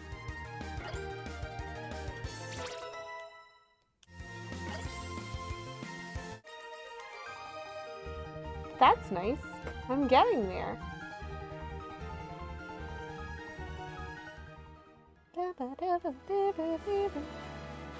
Okay, where are the edges? The edges are there. Gosh. Okay, so there is a little swimming lady over here. And then there's another swim cap on the other side. Inside. I already have one of you, so I don't need to catch another currently.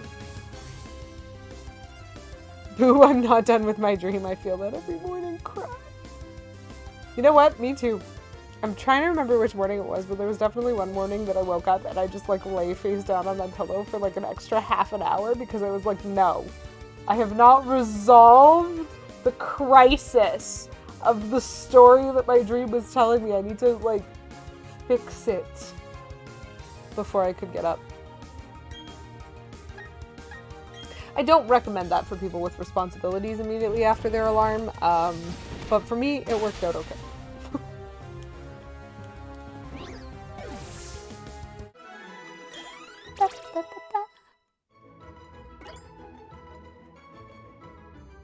But I find if I'm ever not done with a dream, I usually just turn it into a story in my head. Excuse me, get back here. I found a trainer who's floating in the water? Okay. Crystal. That's a pretty name. Wingo.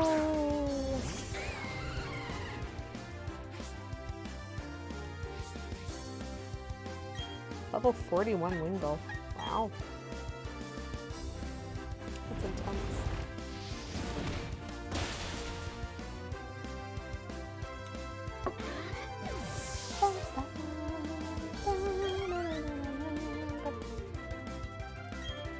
Seeking.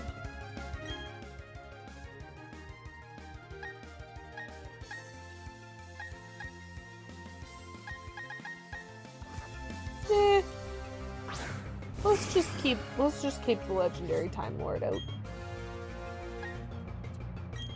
Why not? Mostly the answer to why not is that I'm starting to run out of power points for a lot of my moves.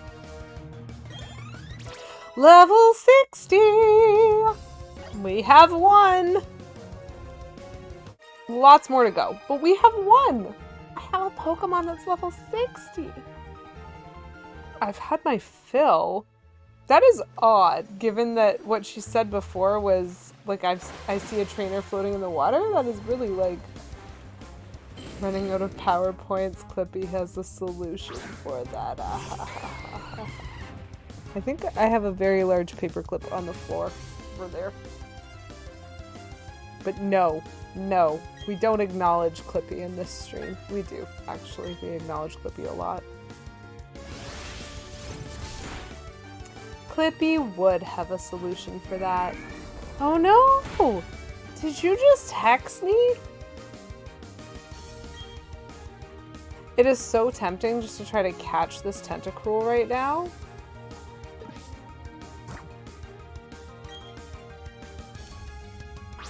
Like, the health is so low.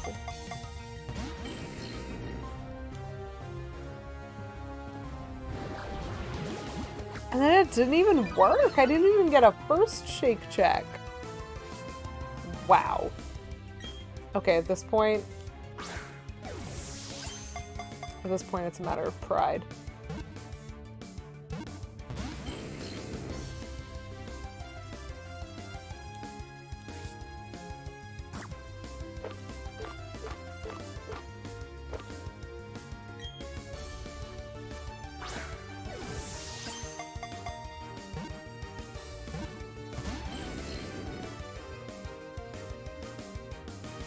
Tentacruel. I'm gonna need you to have a little bit more cooperation here. I know I'm using a worse ball. It doesn't matter to me. This is such an odd...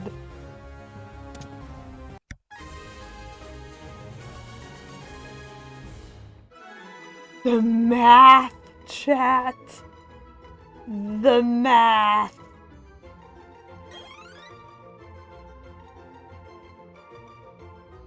It was really nice to see you, Poison Darth Frog. Enjoy your lurk, and I hope that your editing goes smoothly. Oh, that was just so rude. So Tentacruel the jellyfish Pokemon. 80 tentacles.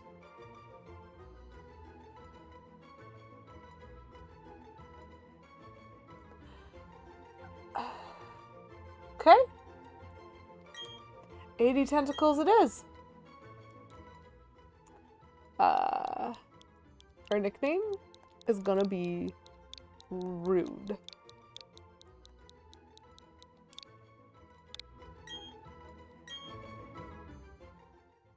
Cause that's just rude. Hello, you. Hello, you. I've decided if I can beat you, I'm going to the Pokemon League. Why else are you swimming here if you're not going to the Pokemon League?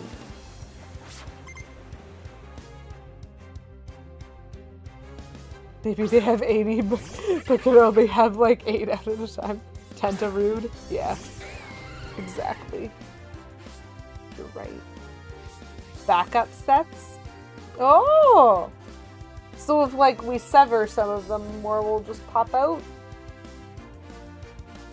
Not that I suggest severing tentacles on squids, but like...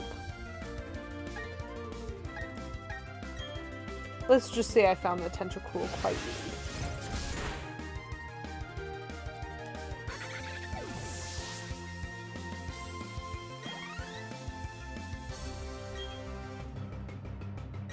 You know what? I will switch. I will switch to this guy.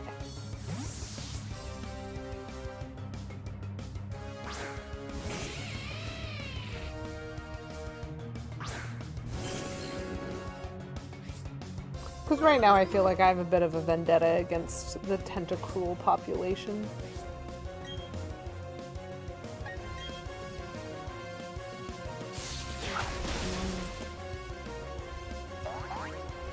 Good job, Watt.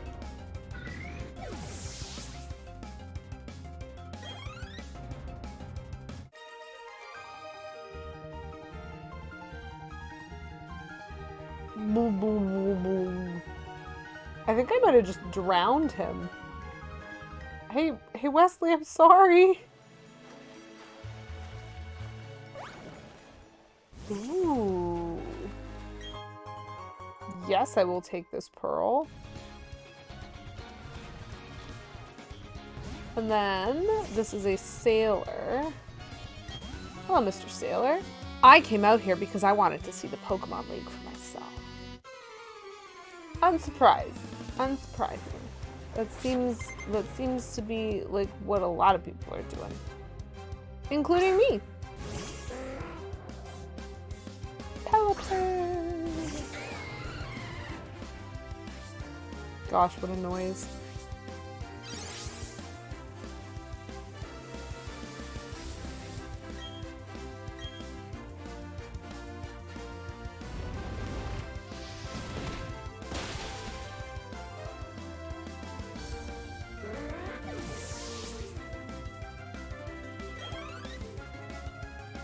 What else you got? Gastrodon. Yes, I am going to switch my Pokemon. I am not silly enough to take on a Gastrodon without, like, having some sort of hope of effectiveness. These guys are awesome. Look at how cute he is.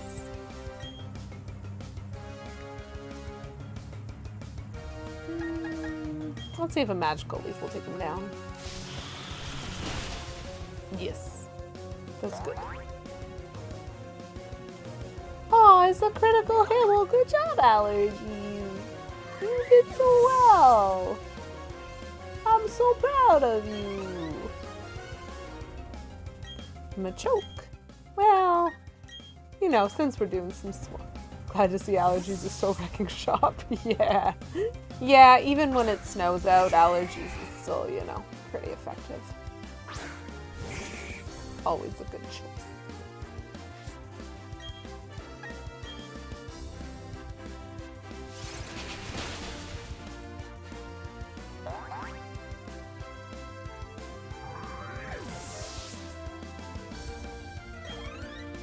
Lovely. I'm shocked. No, really, I am. Wait, but I didn't even use what? Was he shocked? Okay.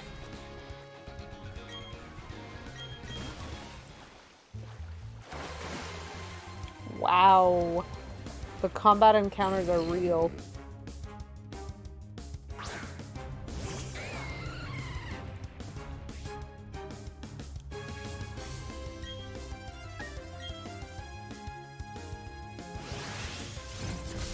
I'm gonna have to put a different Pokemon first. This Giga is almost entirely out of power points for his moves.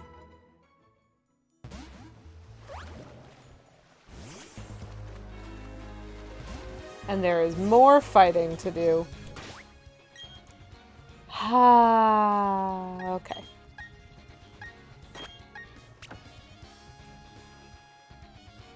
We're just gonna toss Allergies in there for a little bit. Hello?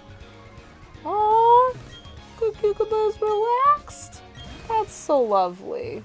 Hello. My favorite kind of guy is someone that looks good out on the open sea. Okay, so, hey, lady, a little while back near Pastoria City, we met a fisherman who, like, told me to send a fisher lady out his way because he was looking to meet somebody. I feel like the two of you might get along a little bit, so, like, maybe go hit him up if you're feeling into that. Gabrielle. Golduck.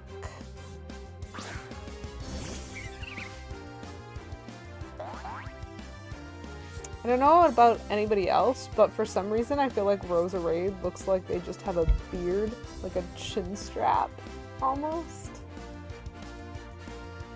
Look at that. Look at that color. That coloration right there. Right there.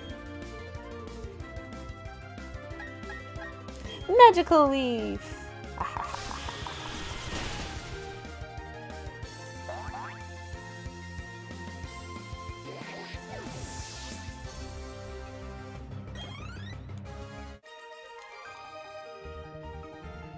The tide is going out. Okay. But still, maybe think about what I said. Yeah?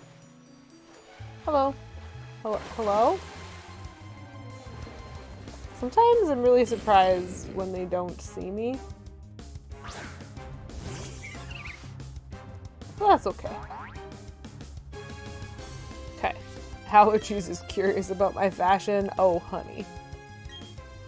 My fashion is top notch in this game. Get out of here, Tentacruel. No one needs your nonsense. Nonsense. Hello. Hi. Did you know I was crowned the champion of a swimsuit contest? So now I'm trying to win a title at a super contest show. Okay, but that's in Hardhome City. And you're swimming north of Sunnyshoire? Because why? Now that being said, that's a very cute Pokemon, so good luck. A little butterfly tail. I'm such a sucker for cute Pokemon. Oop.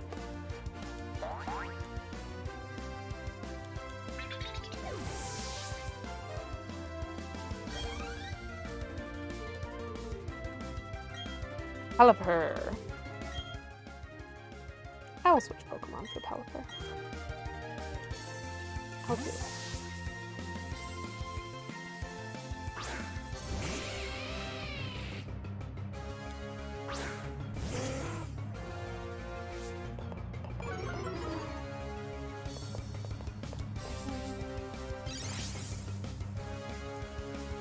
There's drizzling.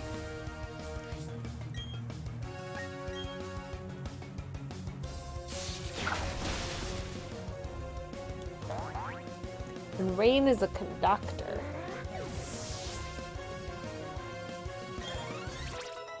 We've got another level 60 on our hands. Good job, Watt. Good job. Ah, you've been sunk. Hilarious. Hello. Yes, hello. Yes, I know I can surf, but I'd rather swim instead. It does seem weird. I agree. I don't remember this guy, but Troy, I gotta say you have some of the most legit dialogue. So good. Oh, that is a Gyarados. Okay. Grass is not what I would typically fight a Gyarados with, but let's see what happens. We're gonna Petal Blizzard this. See how far we get. Okay, halfway. Good to know. Scary face. Is that my speed? Yeah, that is my speed. That's okay, we'll try this again anyway. Whoa, my speed harshly fell and I'm still faster than you. That's unfortunate. It's almost like I'm almost a level 60 and you're a level 43.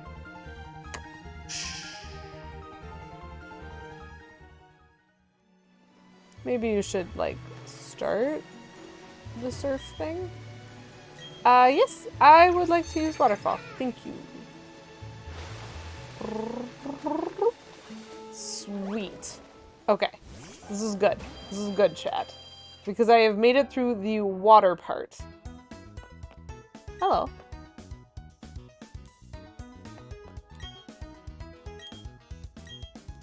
What is the context of that? Okay, so in case you weren't watching, because I did page through it really quickly, that Ace trainer is just chilling in the Poké Center, and I just walked up to them, and with no further context, the only thing they said was, it broke me once, but that just added to my resolve. And I feel like you really need a noun and not a pronoun to start that sentence. Because, like, what broke you once?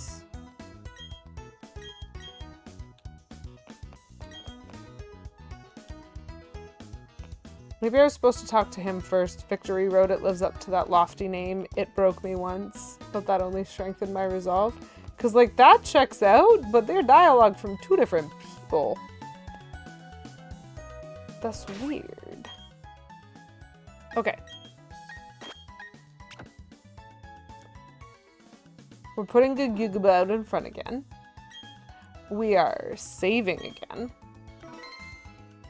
Once more doing the save of our progress, which feels important to me.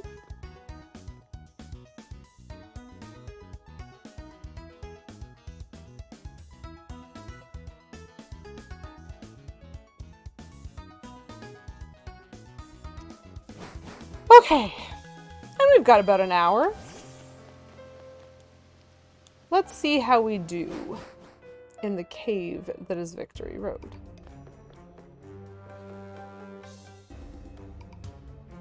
Interesting.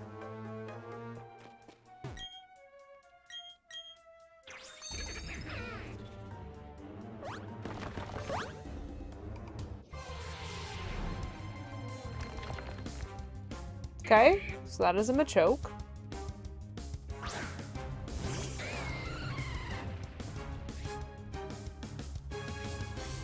Level 46 Machoke. Wow.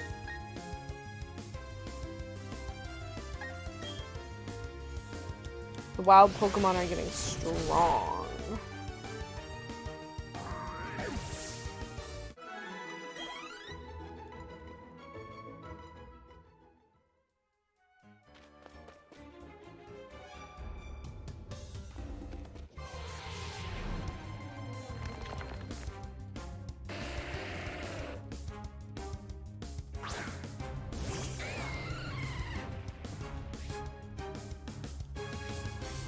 Level 45 Grappler.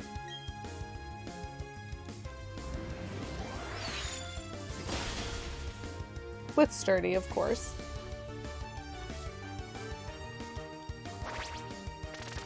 Ah, Stealth Rock, such a great move. For when I'm definitely gonna knock you out on the next round.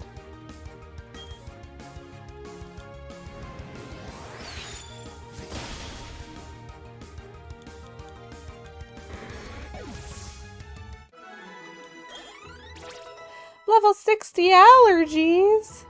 Oh, such high level.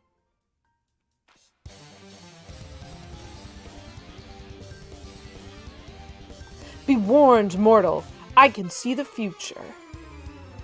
Okay, I think you might be cheating then. Psychic Bryce.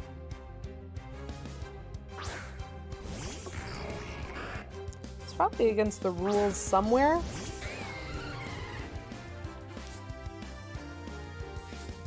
So, you've sent out a Haunter. And I can, in fact, do something about that Haunter. Nice. We can one-hit KO the Haunter. Oh. But I don't have Kaza in my party right now. Interesting. Aura Sphere. Please tell me about Aura Sphere. A blast of aura power from deep within its body at the target. This attack never misses. 80.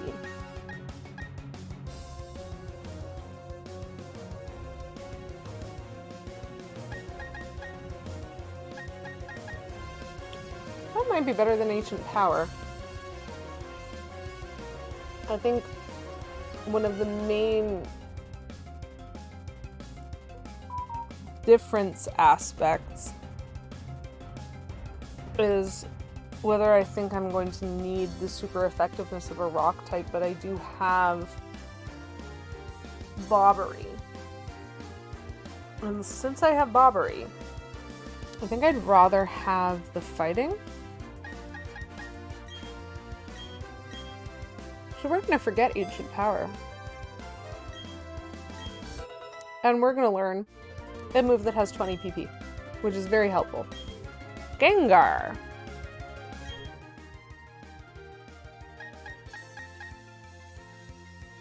I think I can use Crunch on a Gengar and that's super effective.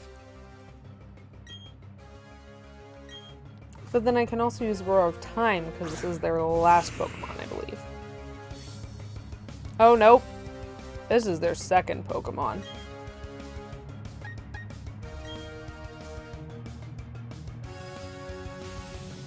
Of 3. So I can get the Gengar. But then I'm going to need to have a different plan. Alakazam! Okay. Definitely switching for Alakazam. We're gonna toss Watt at this guy. See how it goes.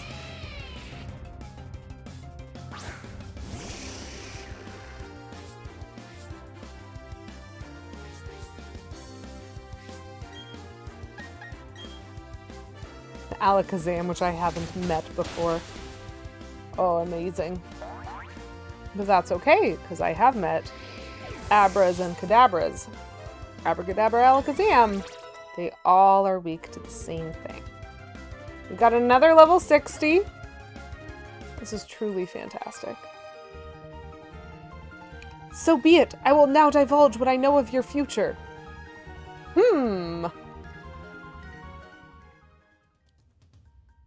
Okay. So.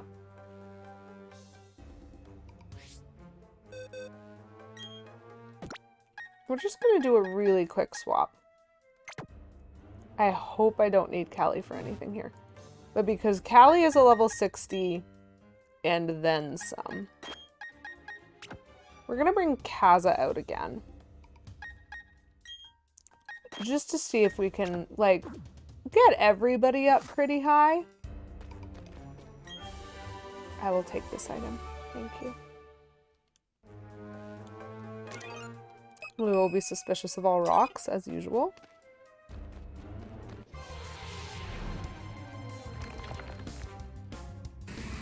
Oh boy, a heckin' Steelix! Divulged your immediate future. It was you get money! You know, that's not wrong. Oh dang! Aurasphere is super effective! Oh dang! That was a pretty cool looking move, I gotta say. Bobbery's a level 60, yay! I do think it's a really funny concept to consider the psychics who are like on Victory Road who say like, I could see your future. I could see the future. And you're like, oh, I see, that's why you're still here and you haven't actually gone to the Pokemon League. Yeah, I think you'd lose too. Good job. That always makes me giggle. Okay, I can't go that way. I am totally suspicious of those rocks too. A wild Machoke. I almost feel like I want Kaza out in front for some of this, but Yuguba needs the XP a little more.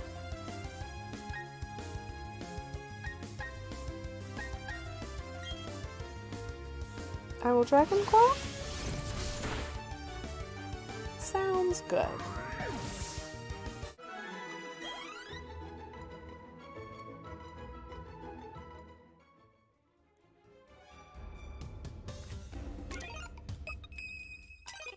Always be suspicious of rocks, chat. Okay, so the rest of these are just kind of a little hops. So I'm not gonna stay down here. I will go back up and we will cross the bridge. Hello.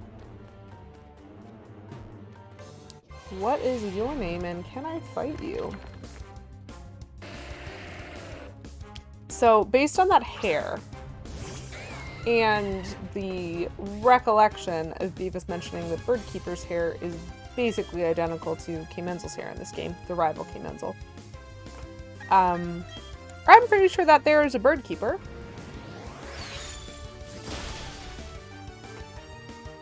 Down goes the cracker.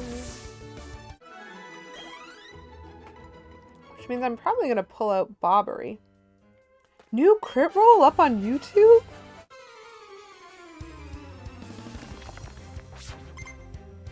That's cool. Did you miss it on Thursday, Beavis?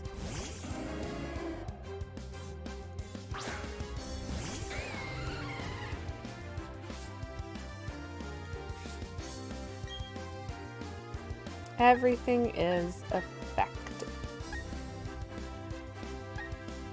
Well, that's good. Let's see how effective this is. Dragon Claw! Down it goes! What is her next Pokemon? Staraptor. Let's pull Bobbery out just for the fun of it. Oh, that's sweet.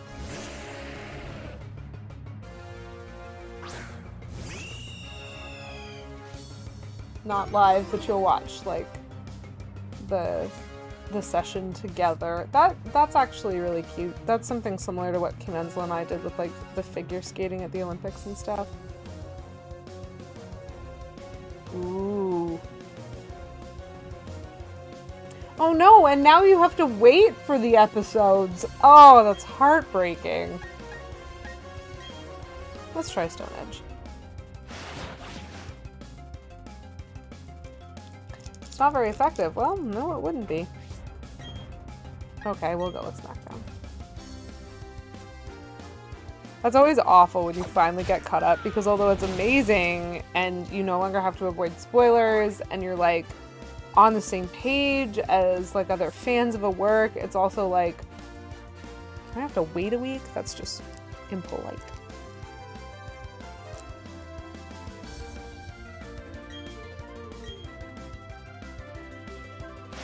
Gosh, this Staraptor is just having at me with that aerial ace, huh? But not as much as I'm having at him. I actually feel like Bobbery might be the weak link on my team. So I kind of want to double check about like how important it is to have the earthquake. Because like I gotta leave somebody out. Oh wait, there's a bridge. There's more than one bridge. Okay, this bridge is an item. This is the wrong bridge for moving forward. That's fine.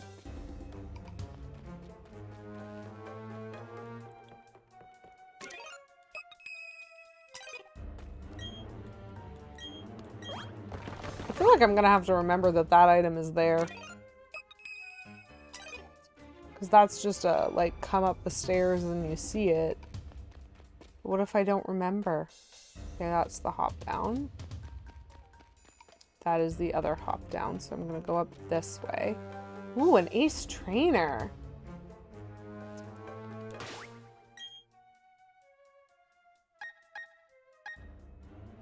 Hello, Flame Crystal. Nice to see you. How are you doing today?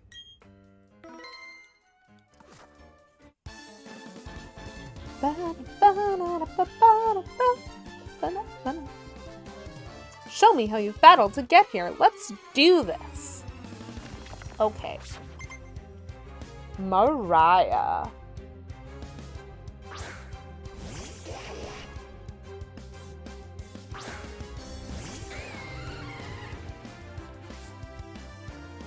On break, almost time to go home. That's very exciting. Thank you, Flame Crystal, for redeeming Hydrate for 69 channel points. Nice. We got ourselves water in our Squirtle cup again. Pokemon theme, you know. I appreciate that. And I am back to some real cheddar cheese Ritz crackers for my dehydrate. I do love the stuff with real cheese on it. We're gonna have a couple of those. Thank you for that dehydrate redemption. Seems like if it's almost time to go home, your break might be a little bit late. Were you busy today? Let's do a Dragon Claw.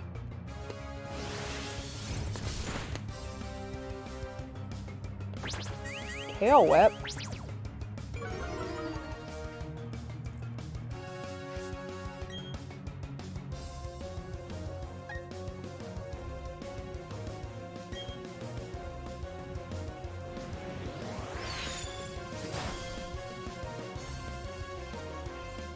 Do you know what would make these Ritz crackers with real cheddar cheese even better? If I had some real cheddar cheese to put on them.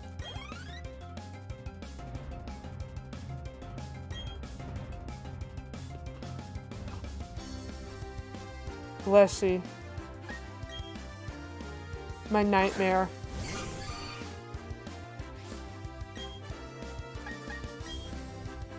I don't know what works against Blissies. Not that. Oh, apparently yes, that. Ow. So Aura Sphere was super effective and it still only did that much damage. Oh! Okay, that's cool. As long as you actually do get breaks, like, spaced out throughout the day and you're not, like, taking lunch late. Yeah, you know what, Beavis? I feel like I am learning that. Because if I can have a power 80 that gets super effective and it's still going to take me 4 hits...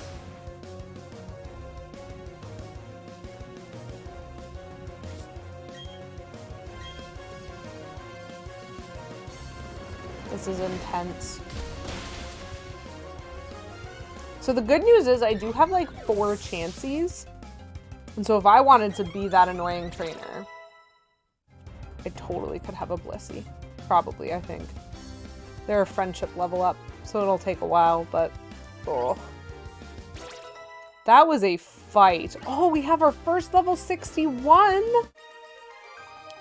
Mariah, that was terrifying. So, that's how you battled? Yes? I just... Okay. Suspicious of the rock. Good. Good. Let's all be suspicious of rocks and continue to be that. So I can't get to everywhere in this cave right now. So I guess I'm gonna go up here. Oh boy.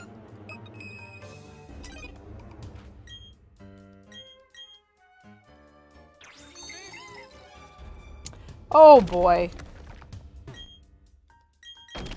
This feels like a puzzle level. A ridiculous amount of special def and HP. But a physical fighting type move Blissey goes down easy. Okay. So that's my problem, is that I was using a special type move.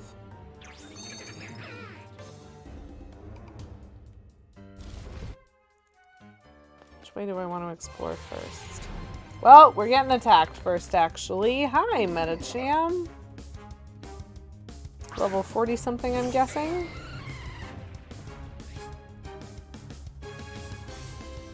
$47. That is quite something.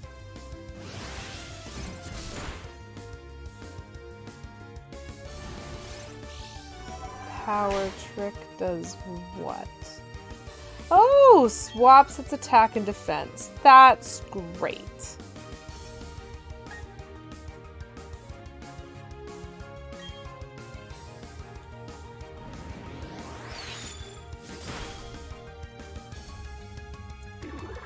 Well, at least now I've seen a Blissey.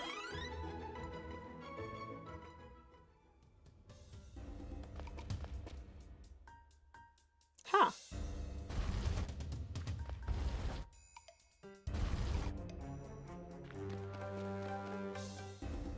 Oh my gosh. It's like multipath. Okay. Hello? Thank you. My gosh.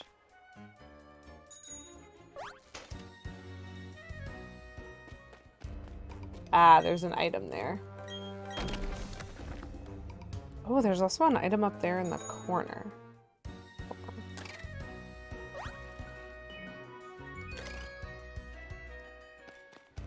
How do I get to that? That feels like a different set of stairs to me.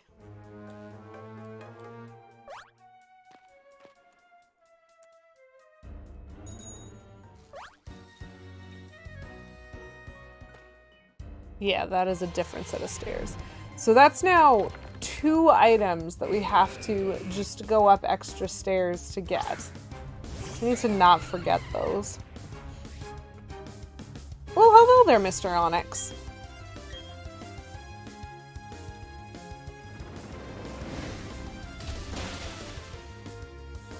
Mr. Onyx has sturdy. Oh, and dig.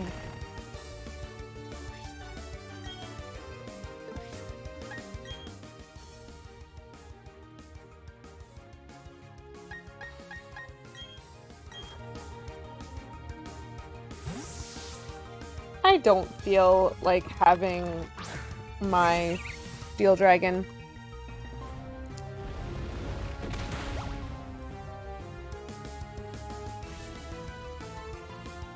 take that dig. That seems unwise.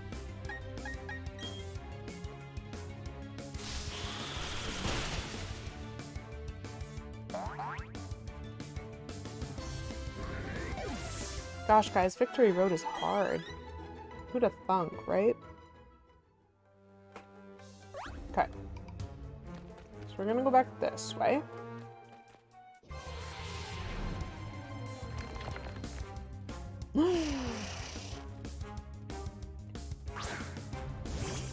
If you have Earthquake, any Pokemon that uses Dig takes twice the damage? Yes.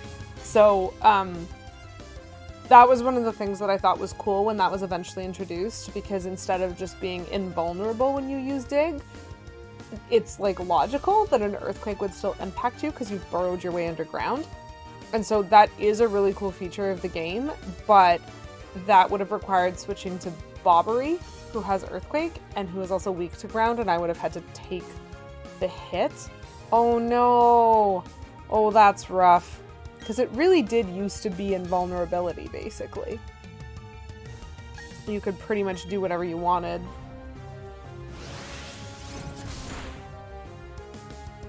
And I think that's kind of like Fly, but I don't remember if that's true or if I just imagined it one time. Like, if you use Fly, Thunder still hits you or something. Not like all electric stuff, but one of them maybe.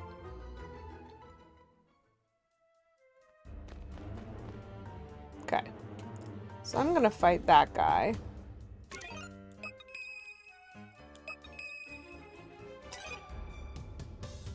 Is my guess. Hello.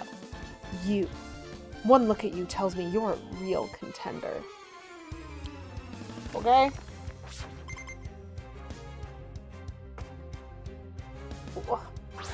Rapidash! Dang it. I wish I had Bobbery out in front. Maybe I can just switch to him. Yeah. Maybe I will just switch to him.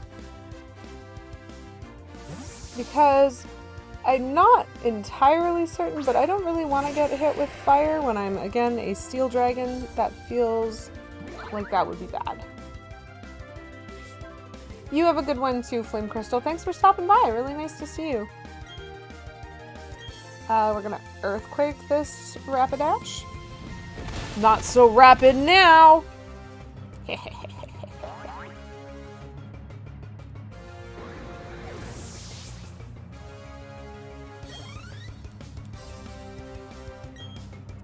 Carnivine.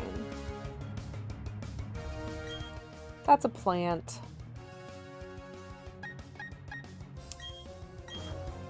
But Rapidash is in the box.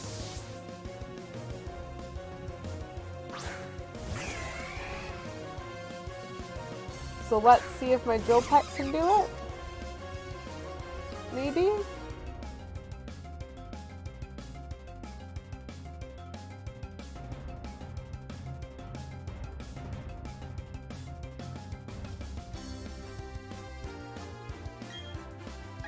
Nice. It is still super effective.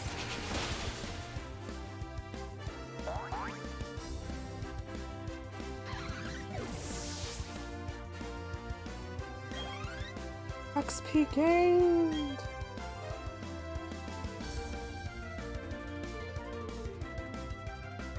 Thanks, Flame. I hope you have a great rest of your day at work. Okay. Rampardos.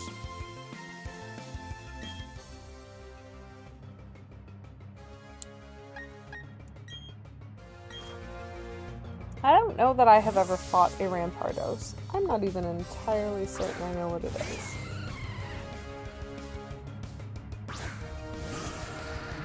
Okay, evolution of the Cranidos that I fought at one of the early gyms.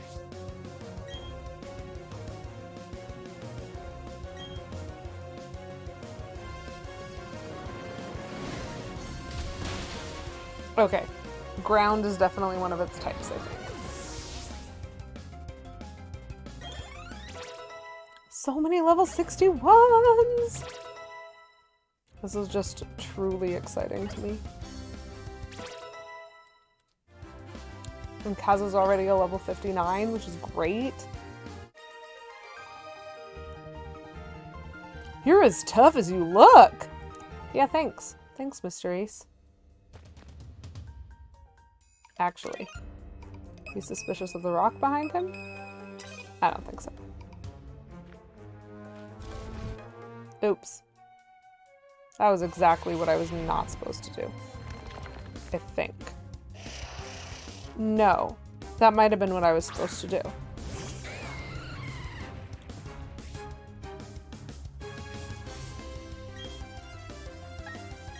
Excuse me, Kadabra. I am very busy.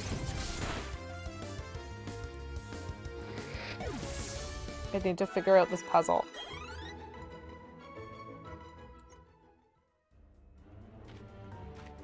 So if I do this... Oh. No, it was wrong. I needed to break that.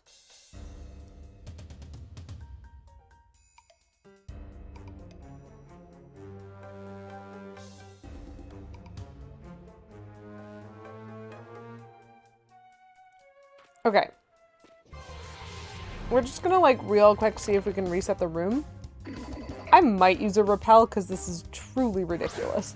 I feel like I'm getting attacked every 4 steps.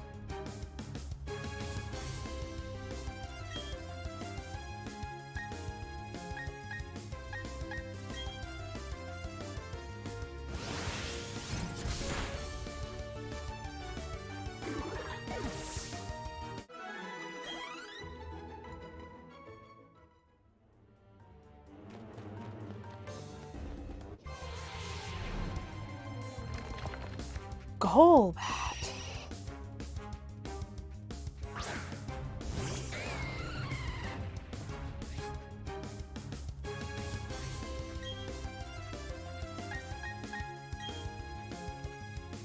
Get out of here, Golbat.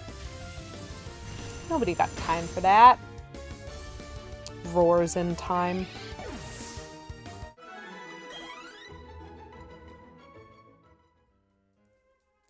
Okay. Reset the room.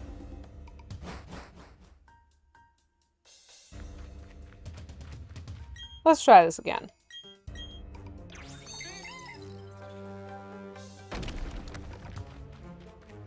We've done the upper part.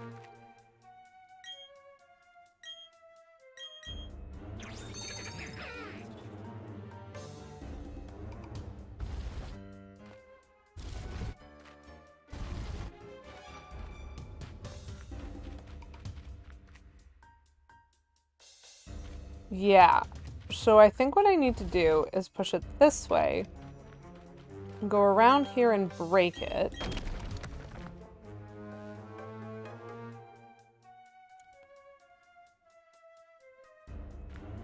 And then push it back like this. And that's how I get through. Okay, fair enough. That was my mistake. I moved it without making a consideration for the context first.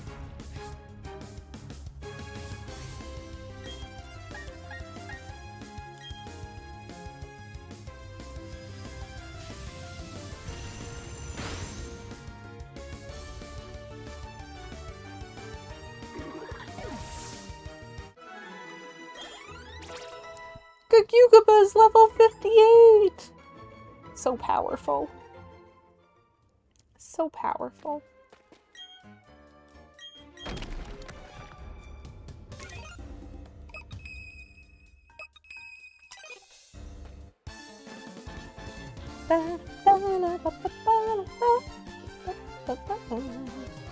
This total stranger will be a good way to see if I have what it takes to own the Pokemon League's Elite Four.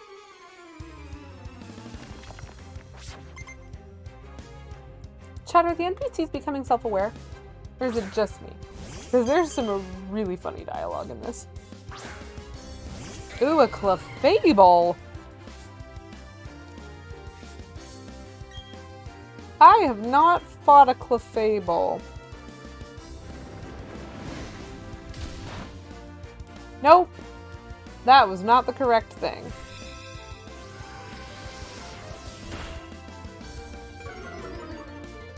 so fairy type for sure.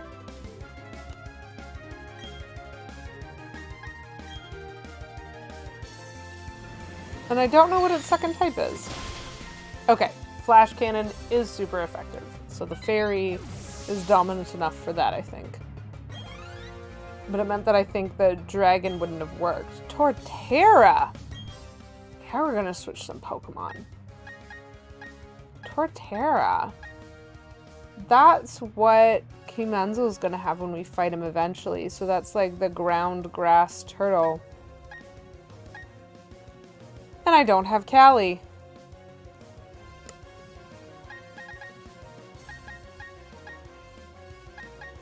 Okay, we're gonna go with Tiptron. This is a very bad idea. Nobody should copy this. It is not good to put water out against grass.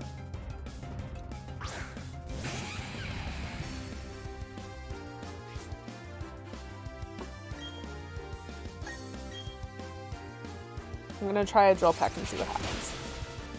Okay, half its health. Not bad. Crunch! Great choice of move.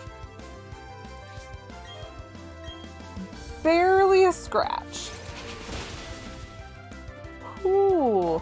This is really interesting. Victory Road is where there are a lot of like the final evolutions of the things to meet to fill your Pokedex. So that is something.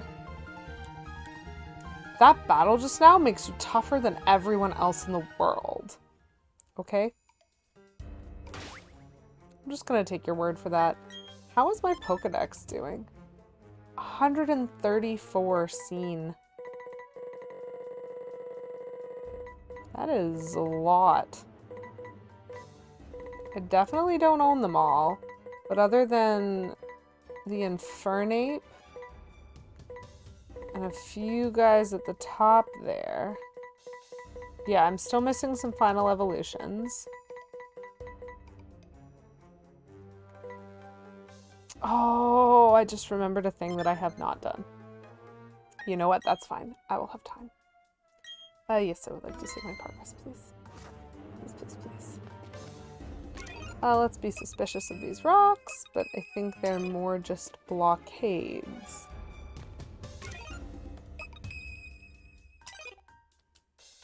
So there's an item here somewhere.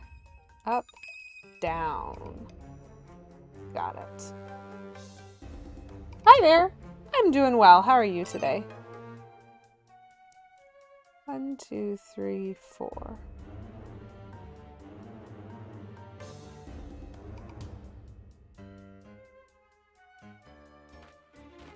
I think I go this way. Okay. Hello? Ah. It's that one. I'm gonna push that. Okay, perfect. I got the rare candy. Good! Nice to have you here. I really want to know what's over there, but I do not know how I was supposed to get there. So I think that might be a way to come back. So I'm just gonna fight this guy. Let me take a measure of how much you have raised your Pokemon. A lot. Veteran Clayton. Staraptor! I have one of those. I mean, it's not the one I have in front, because I'm busy having the Lord of Time in front. So Bram, this is my first playthrough from the perspective of this is my first time playing through Brilliant Diamond, but I have played the OG games before. I played the Gen 4 Diamond, Pearl, and Platinum.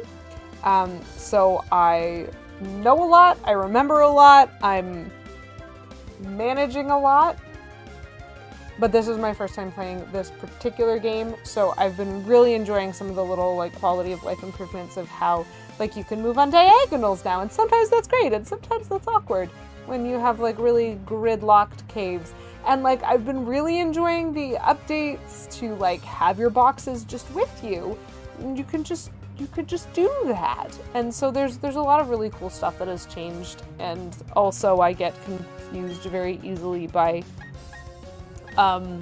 new types that didn't exist initially. Oh, did he just... Oh, he just quick attacked me. I understand. I thought he, like, used some dodge of some description. You just finished the Elite Four? Good for you. I am clearly working on Victory Road at the moment. Hello there, Champion Cynthia. I feel like you just pop up no matter what route I'm on. Fascinating. Oh.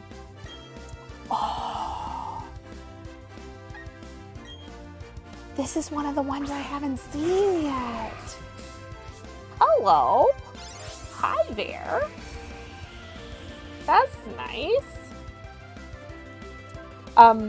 Anyway, as I was saying, yeah, so clearly I am on... Oh no, I'm frozen. Well, that's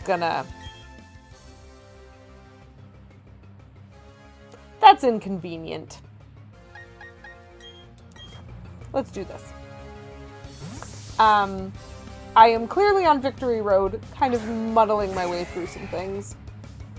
So I haven't tried the Elite Four yet, but I am hoping to get there soon enough. In comparison to the OG games... See, that's an interesting one for me, because I have a lot of nostalgia for the OG games, and I didn't think... Like, I didn't for myself think, oh, I need to improve this, that, or the other thing. I was just like, wow, these games are fantastic.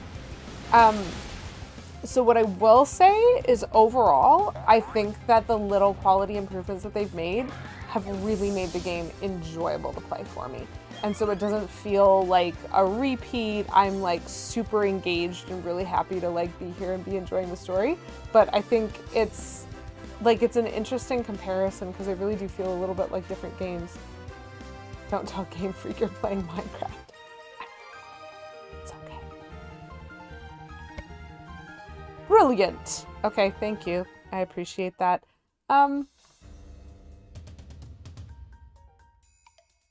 Calling the Pokemon police. Officer Jenny! Officer Jenny!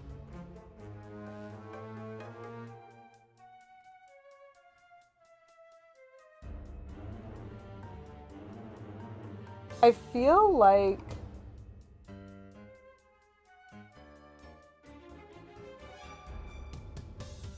like I'm gonna need to get out of here and get to a Poké Center at some point.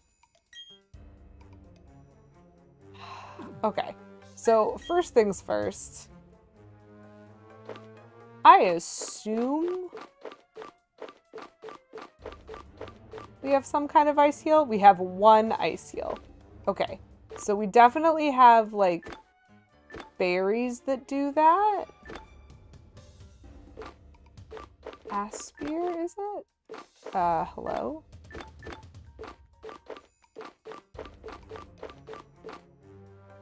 Yeah, we've got 8 of those. That's not bad. Up. Up. Up, up, up. Up.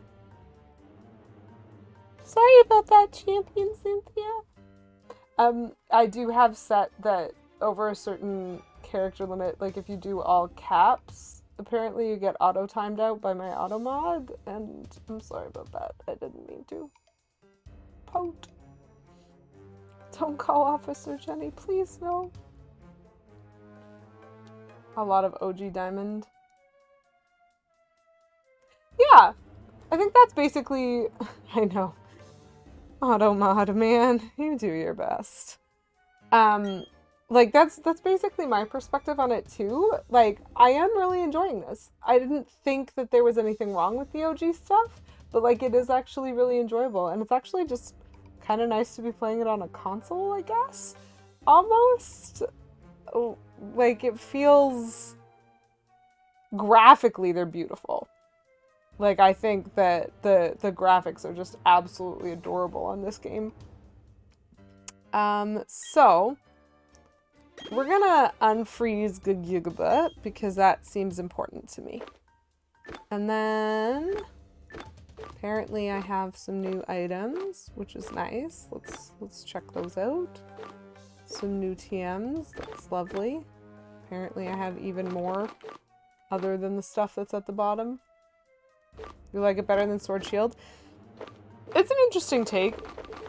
I'm not sure I would even consider it particularly controversial because I feel like I've heard really mixed reviews of most Pokemon games in general. I do own Pokemon Shield, but it's actually not one that I've ever played. I kind of came late to the game.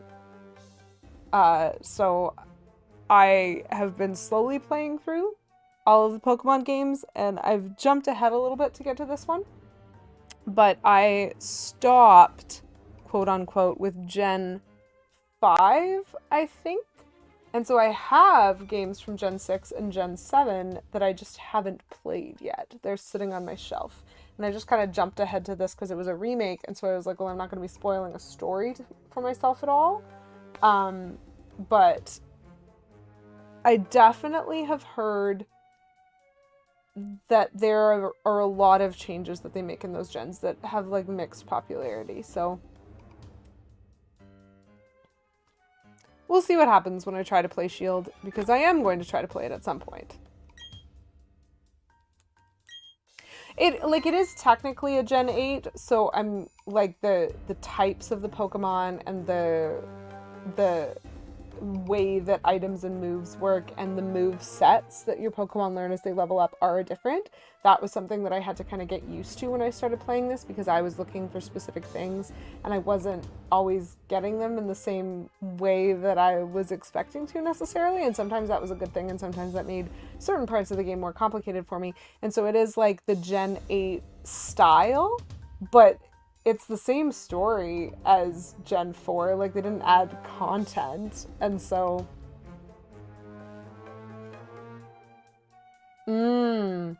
Yeah, that's fair. I feel like you're not the only person with that story. Oh gosh.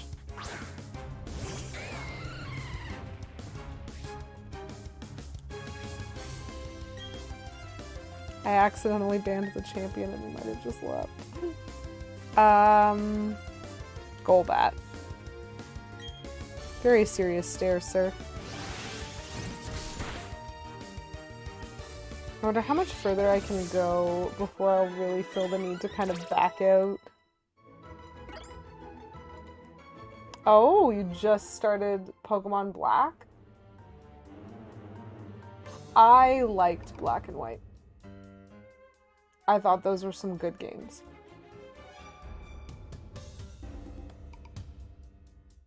And so I hope that you also enjoyed them. Totally understandable if you don't. But I definitely really enjoyed those ones. Oh, cool. Hello?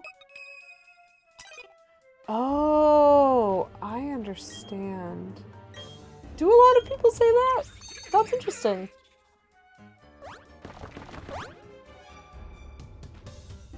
Okay. So I'm just gonna take this opportunity as I like run by. I'm just gonna pop out and jump into that Poké Center for a second, because I am nothing if not a cautious player. That's really interesting. I wonder what it was that they didn't like. Ah, that makes sense. Okay.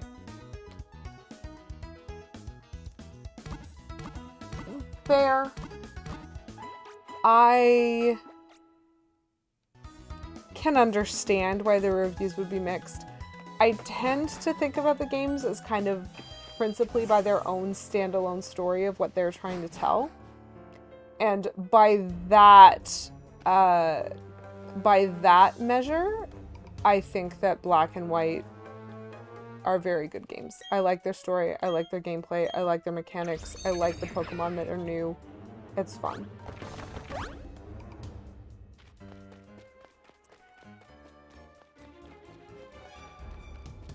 That would make some sense to me. Okay, so we just backed up a little bit, so now we have to do some lovely wild Pokemon encounters. Should be fun. Chad, I'm not sure I'm gonna make it through Victory Road today. Oh no.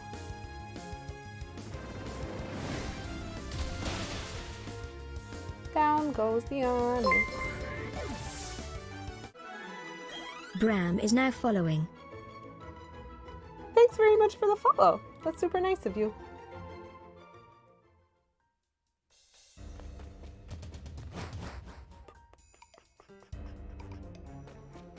Okay. Gonna break some rocks. Then we're gonna do some lifting. Yes, please. That's true. That's one of the things that I really enjoy about Twitch in general.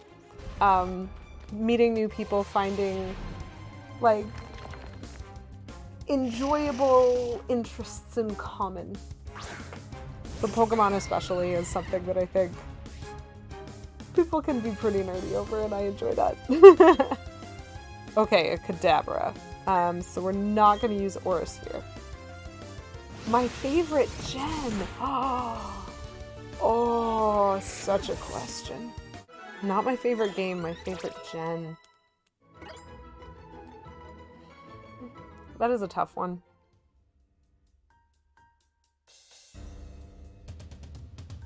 See, that's interesting. I am strongly inclined to say Gen 1 or Gen 2 myself. Gen 1 because I like the simplicity of, you know what, we have red, we have blue.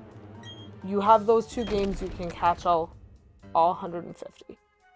And that was something that I think like kept it simple for me.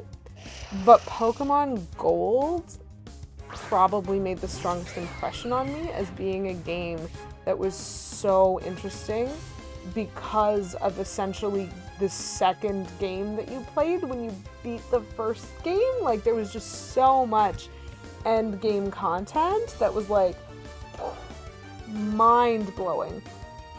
And so like, but is that because of the gen, or is that because that was the first time I'd ever seen someone do that? And so then I kind of have to think about like, what are some of my favorite Pokemon? And that might be Gen 4.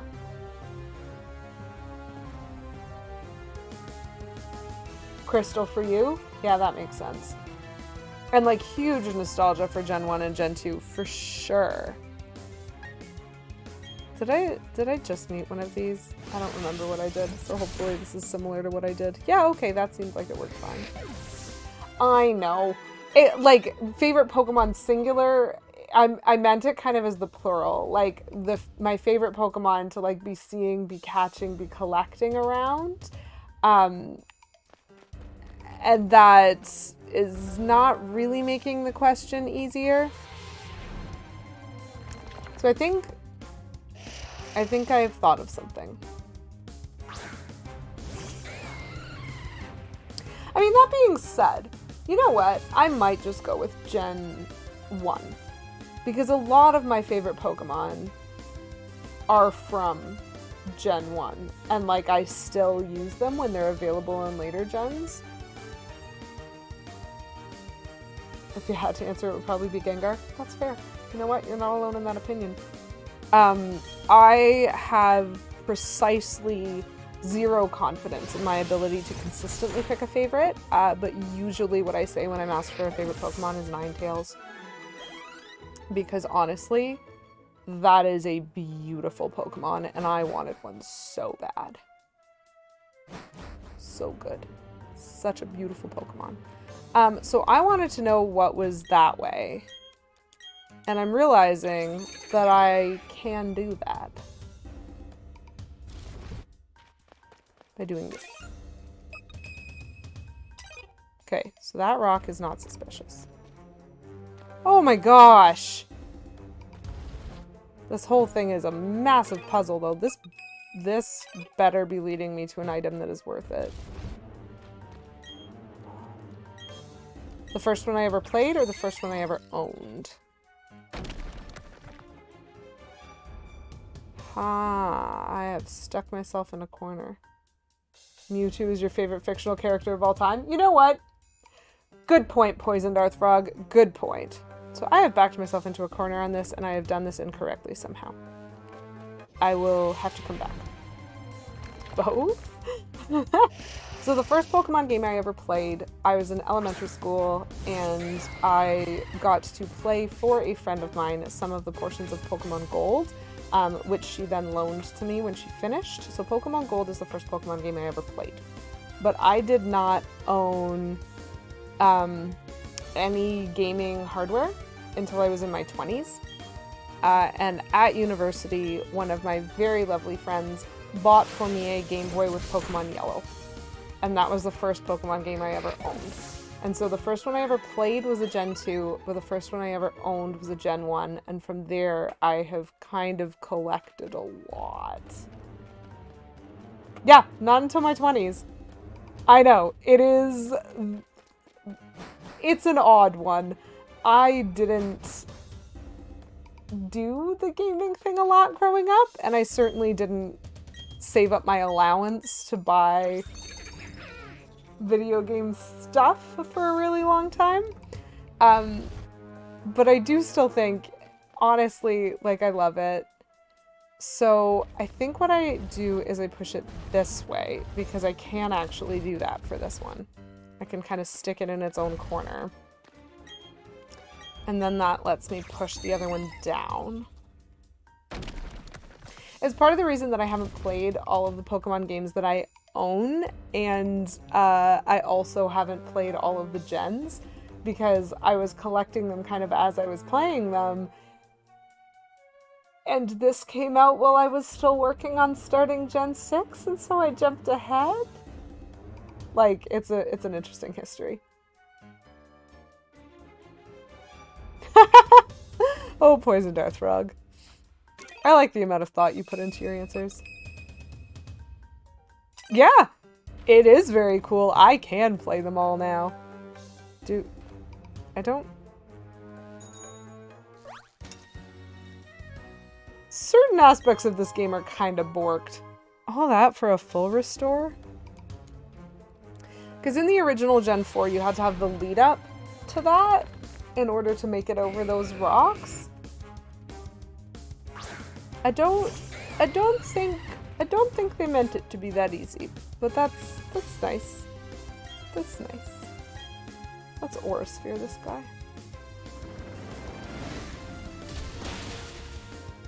Oh, he's got Sturdy. Warning. Oh, you're gonna waste a turn on a sandstorm? That's adorable. The one thing that I will say, this is the most amount of time that I have ever spent with a legendary Pokemon in my party before. It is fantastic that this young, lovely Gugugaba has himself that steel type. It's fantastic. Pokemon Yellow, yeah. Pretty young. And then Crystal, hooked forever. That makes sense. They're just fun games. They're not the only thing I play, and they're not the only thing that I stream, but I was really excited about some of the adaptations that I was seeing, and that has definitely made it fun for me. Never played anything after Gold, Silver. You know what? I really respect that, Poison Dart Frog. Having to shell out the cost for the new system is the biggest expense. And so, like, those constant new gens. But I definitely, and this is where, like, occasionally I get a little bit lucky, because I had played, like, on Game Boy, you can play Red, Blue, Yellow, Gold, Silver, blah, blah, blah. Like, you can play all of those on Game Boy, which I had someone give me. I also had someone give me a DS, which allowed me to play the Game Boy Advance gens and the DS versions, which is where Gen 4 actually was. And so for me, the first time that I was shelling out money for a Pokemon system was when I had to decide if I wanted to buy a 3DS or not. And I feel like that ended up being a pretty good investment, because that kind of took me all the way to the Switch. But in general, it's like a lot of decision making to make. Soul Silver, Heart Gold, yes. 3 of the 5 games you have for Switch are Pokemon. Tries not to look at my Switch collection. Okay. So now this time, I'm gonna hop down this wall, and I'm not gonna jump down the fence. Because we're gonna try to keep going. That involves going up. I think I see a black belt. Yeah. Gosh, this is so cool. Okay, let's swap over to the boxes again, because Callie's only a level 60. We're gonna swap her for Watt. Just for a little bit. Just as we're trying to juggle everything. Yeah. No, that makes sense. And I think if I'd been trying to keep up with all of the different handheld hardware and all of the different consoles, I probably would have a different story about what games I care about and what games that I have. But yeah. Yeah, see, that's what I mean, Poison Dart Frog. That's why if you asked me what was my favorite, game, it's Gold. But if you ask me, what's my favorite region, sets of Pokemon, what's my favorite world to inhabit? Gen 4 is so high up there because the designs really are so cool. I feel that.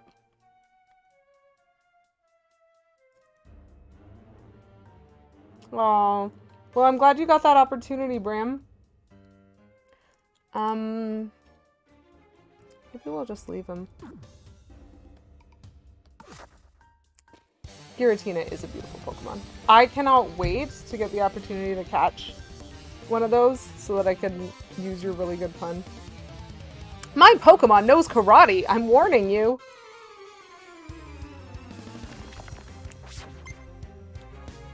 Black Belt Miles. Excuse me, I'm from Canada. Can it be Black Belt kilometers, please? Machamp, though. This is actually kind of frightening. Because he's probably super effective against the steel typeness of what I am. So I'm just going to try a Roar time him. See if I can knock him out. All is well.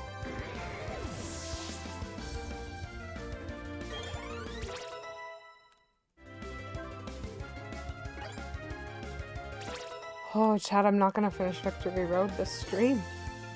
This is heartbreaking.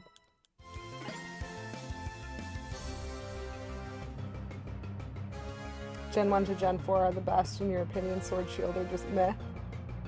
That's fair.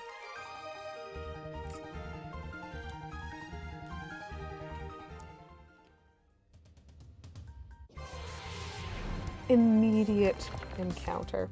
I want Mr. Onyx.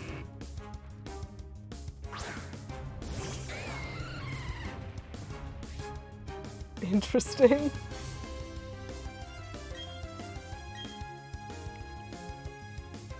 Yeah, not every Pokemon design is a winner. The ponytail made of ice cream? The one that's just straight up a My Little Pony? Yes. Yes. Which, to be fair, I don't know about from playing Sword Shield. I know about from playing Pokemon Go. Okay. Sure. We'll just Aura Sphere again.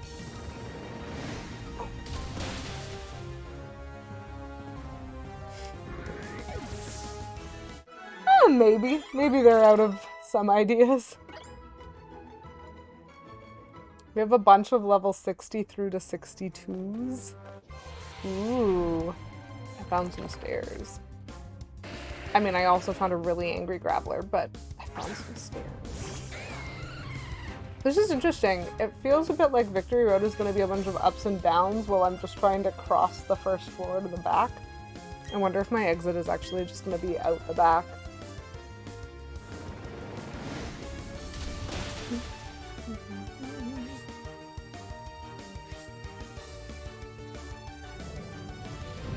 Oh dear. I shouldn't have let her evolve. Her face has so much attitude now. Yeah, the Rapidash is a little bit less sweet, I guess. Oh boy.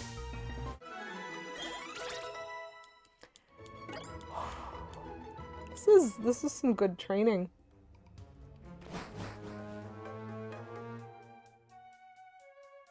Oh boy.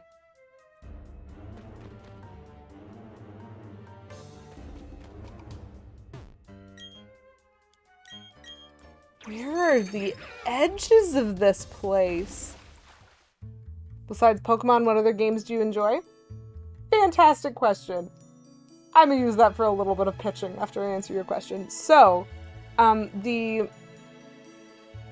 three main, I would say, Nintendo franchises. So I am unabashedly a Nintendo fangirl. I barely play games that are not Nintendo. I do have other franchises that I enjoy, but definitely my favorites all live with Nintendo, and I would say they are Pokemon, Zelda, and the Mario platformer series. Like the core Mario platformers, both 2-dimensional and 3-dimensional, typically with some exceptions. And so, like, just the classic Pokemon, Zelda, Mario. However, specifically the subcategory of some of my favorite games within the Nintendo franchise would be, controversial or not, the Paper Mario series.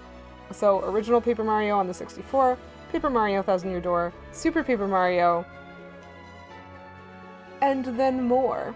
And so the reason why I'm like doing the eyebrows and calling it a bit of a pitch is that I actually started streaming last year playing Paper Mario, and then I played Thousand Year Door, and then I played Super Paper Mario, and then I took a break to play Brilliant Diamond because I was really excited about it. But it means, you know, there's a next one there. And that may very well be something that I'm strongly considering. Which is mostly a sneaky hint for people who are regularly in my stream as to what they might expect after the next couple of weeks. So, actually, Origami King is not the next one. It is the most recent one, but there were 2 other Paper Mario games between Super Paper Mario for the Wii and Origami King for the Switch. And those were respectively on 3DS and on Wii U. And a lot of people skip those ones because they have very different mechanics from, like, Paper Mario and Thousand Year Door had very similar mechanics. And Thousand Year Door is almost like the upgraded version. It's like the quality of life improvements on the original Paper Mario. And then Super Paper Mario changed the game and went back to like real-time style jumping platforming combat, which it had been turn-based combat, it moved to that. Some people kind of dropped off, and then they changed the mechanic again when they moved it to the 3DS, and that was not a popular choice from what I understand. So I have that game, but I do not currently have the hardware that I need to stream off of a handheld. And so while I am waiting for some of that, I do have a Wii U, and I do have Paper Mario Color Splash, thanks to a wonderful donation by Settle Down Beavis, who had a copy of the game and no console to play it on, and so mailed it to me. And I am so excited, because although it is very different, it's actually really good. I could potentially use an emulator. I have particular preferences for stuff that I'm going to stream specifically. So I have looked into some alternate options, and I'm currently waiting on shipping information for something to come in. And if it works, it will allow me to play DS and 3DS games on stream without having to use an emulator, so I can actually use original hardware, which I'm a little more comfortable with. So cross my fingers. I'm excited about that. I'm excited in general about what I'm going to do next. And so when you ask, like, what are some of my favorite games? I'm like, well, I think it's pretty clear to me that although I am a huge fan of Zelda games and I will be hype about them forever, and I'm a huge fan of Pokemon games and I will be hype around them forever, my goodness, do I love the Paper Mario series in like a fanatical way, it seems. Yeah, exactly. Okay. This is very lovely, relaxing music, and so I'm actually going to save again, because I am going to have to be done for the day. Which is, like, not done victory road. I did not leave myself enough time to do it apparently today, but that is fine, because I will be back on Friday. Woohoo! I could actually stream again. I have time once more. So I will be back on Friday afternoon, 2 p.m. EDT.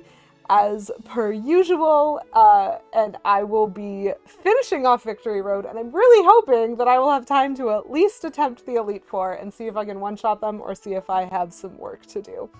So I think that's going to be a fun experience for me at least, and I hope also for some other people. So hopefully I will see some of y'all back.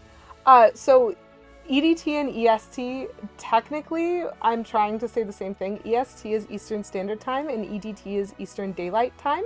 So it's the same time zone. It's just whether or not there's the hour shift for daylight time. So it is currently about 5 p.m. my time. And so if you're asking about EST, I think we're in the same time zone, or like you're thinking about the correct time zone for that. It's just called EDT right now until November when it goes back to being called EST, which is horrendous for actually communicating things to people. And daylight savings time maybe is an outdated idea that we should stop caring about. I don't know. No one said anything. We're fine. Everything's fine. So we are... Yes, fair. I'm glad you know that and that I can help out with that a little bit. So we are going to go on a little bit of a raid. Well, I guess first of all, thank you to everybody for tuning in. Thank you to everybody who took the time to chat or do channel point redemptions, or who just like was part of what makes the experience fun for me. Thank y'all for coming along this little Pokemon journey as we're attempting Victory Road. It's kicking my butt a little more than I thought it would, but that's okay. We persevere and everything will be fine. And I really appreciate each and every one of you who took the time to hang out with me, and I hope y'all have a wonderful day. And I hope that I will get to see some of y'all back on Friday. So, like I said, we are going to go on a little bit of a raid. Settle down, Beavis. That's so violent. And we are going to be raiding Final Fantasy. Which, for those who know the Dragon Feeny, she is a delightful streamer and probably one of my favorite people in the world. And is playing Final Fantasy under Final Fantasy, which is super lovely, and I need me some honks, so we're gonna raid over there. If y'all have a message you want to grab, I mean, I just accept that Lady Kiwi Whack is a really fun emote, and so if you wanna, if needs be, then needs be tis. But hope y'all can keep it cute and happy for the rest of the day, and enjoy the rest of your Mondays. And I will see some of y'all next time. Bye!